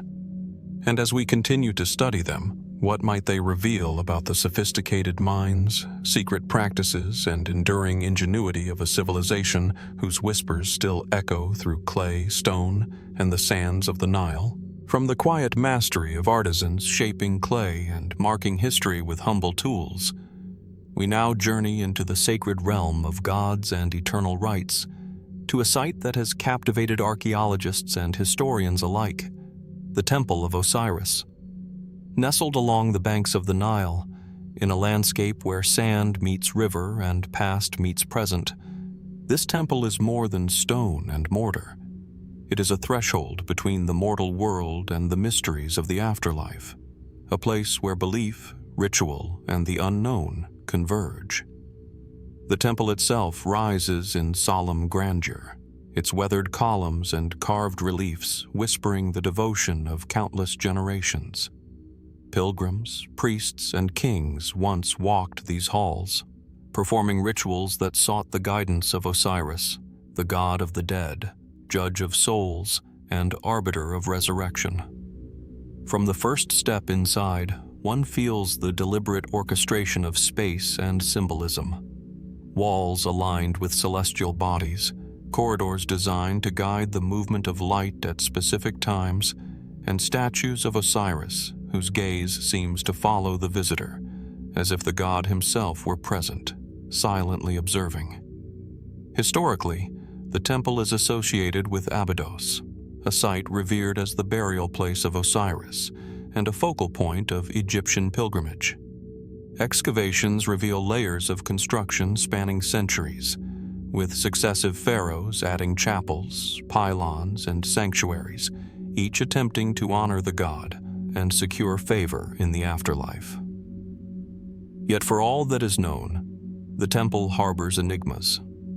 Some chambers, once believed to be fully explored, reveal anomalies: walls with unexplained inscriptions, chambers with unusual alignments, and architectural features whose purpose remains uncertain. Could these have served secret ritual functions, astronomical observations, or encoded spiritual instructions?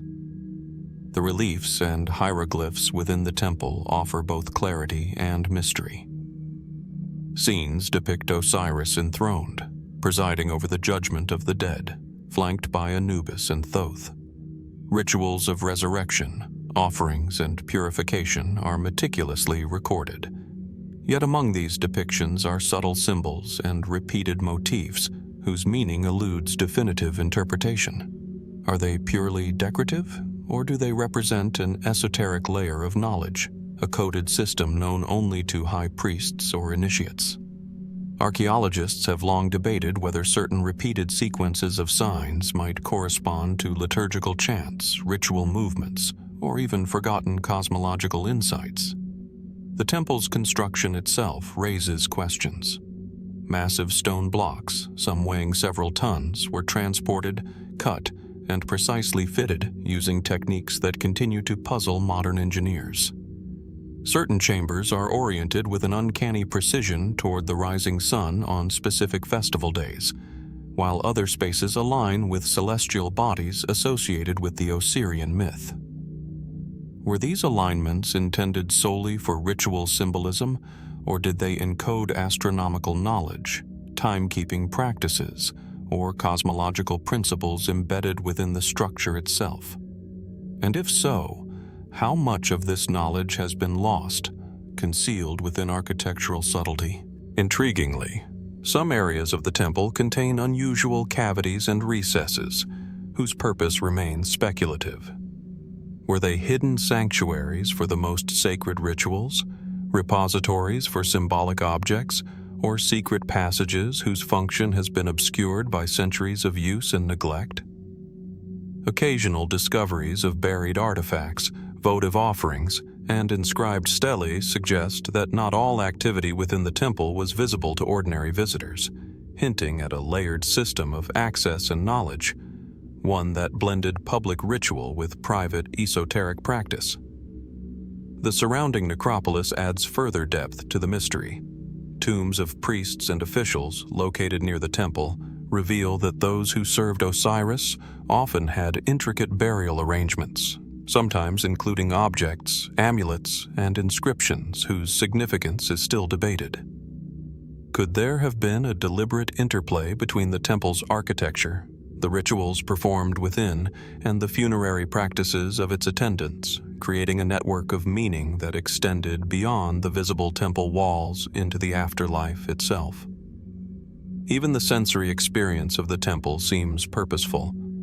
The interplay of light and shadow, the echo of footsteps across stone floors, and the visual rhythm of columns and reliefs may have been designed to produce a heightened state of awareness, a bridge between the physical and spiritual worlds. Did ancient priests understand these effects as part of the divine architecture, a tool to facilitate communion with Osiris? And if so, could these sensory elements themselves hold encoded messages, hidden knowledge, or ritual cues that modern observers can barely perceive? The discovery of the temple in modern times has brought these mysteries to light. Yet the questions persist. Excavation, analysis, and conservation continue to reveal new aspects of its construction and decoration, each offering tantalizing hints of practices, beliefs, and technologies that remain partly hidden. Could further investigation uncover chambers sealed for millennia, inscriptions obscured beneath layers of restoration, or alignments unnoticed until examined with contemporary technology? And if such discoveries are made, what might they teach us about the ancient Egyptians' understanding of life, death, and the divine forces that governed both? In standing before the Temple of Osiris today, one is struck by its quiet authority. It is both monumental and intimate, public and secretive, a testament to devotion, and a vessel for unanswered questions. Stone, light, and inscription converge to create a space that preserves memory, belief, and perhaps knowledge intentionally veiled from all but the initiated.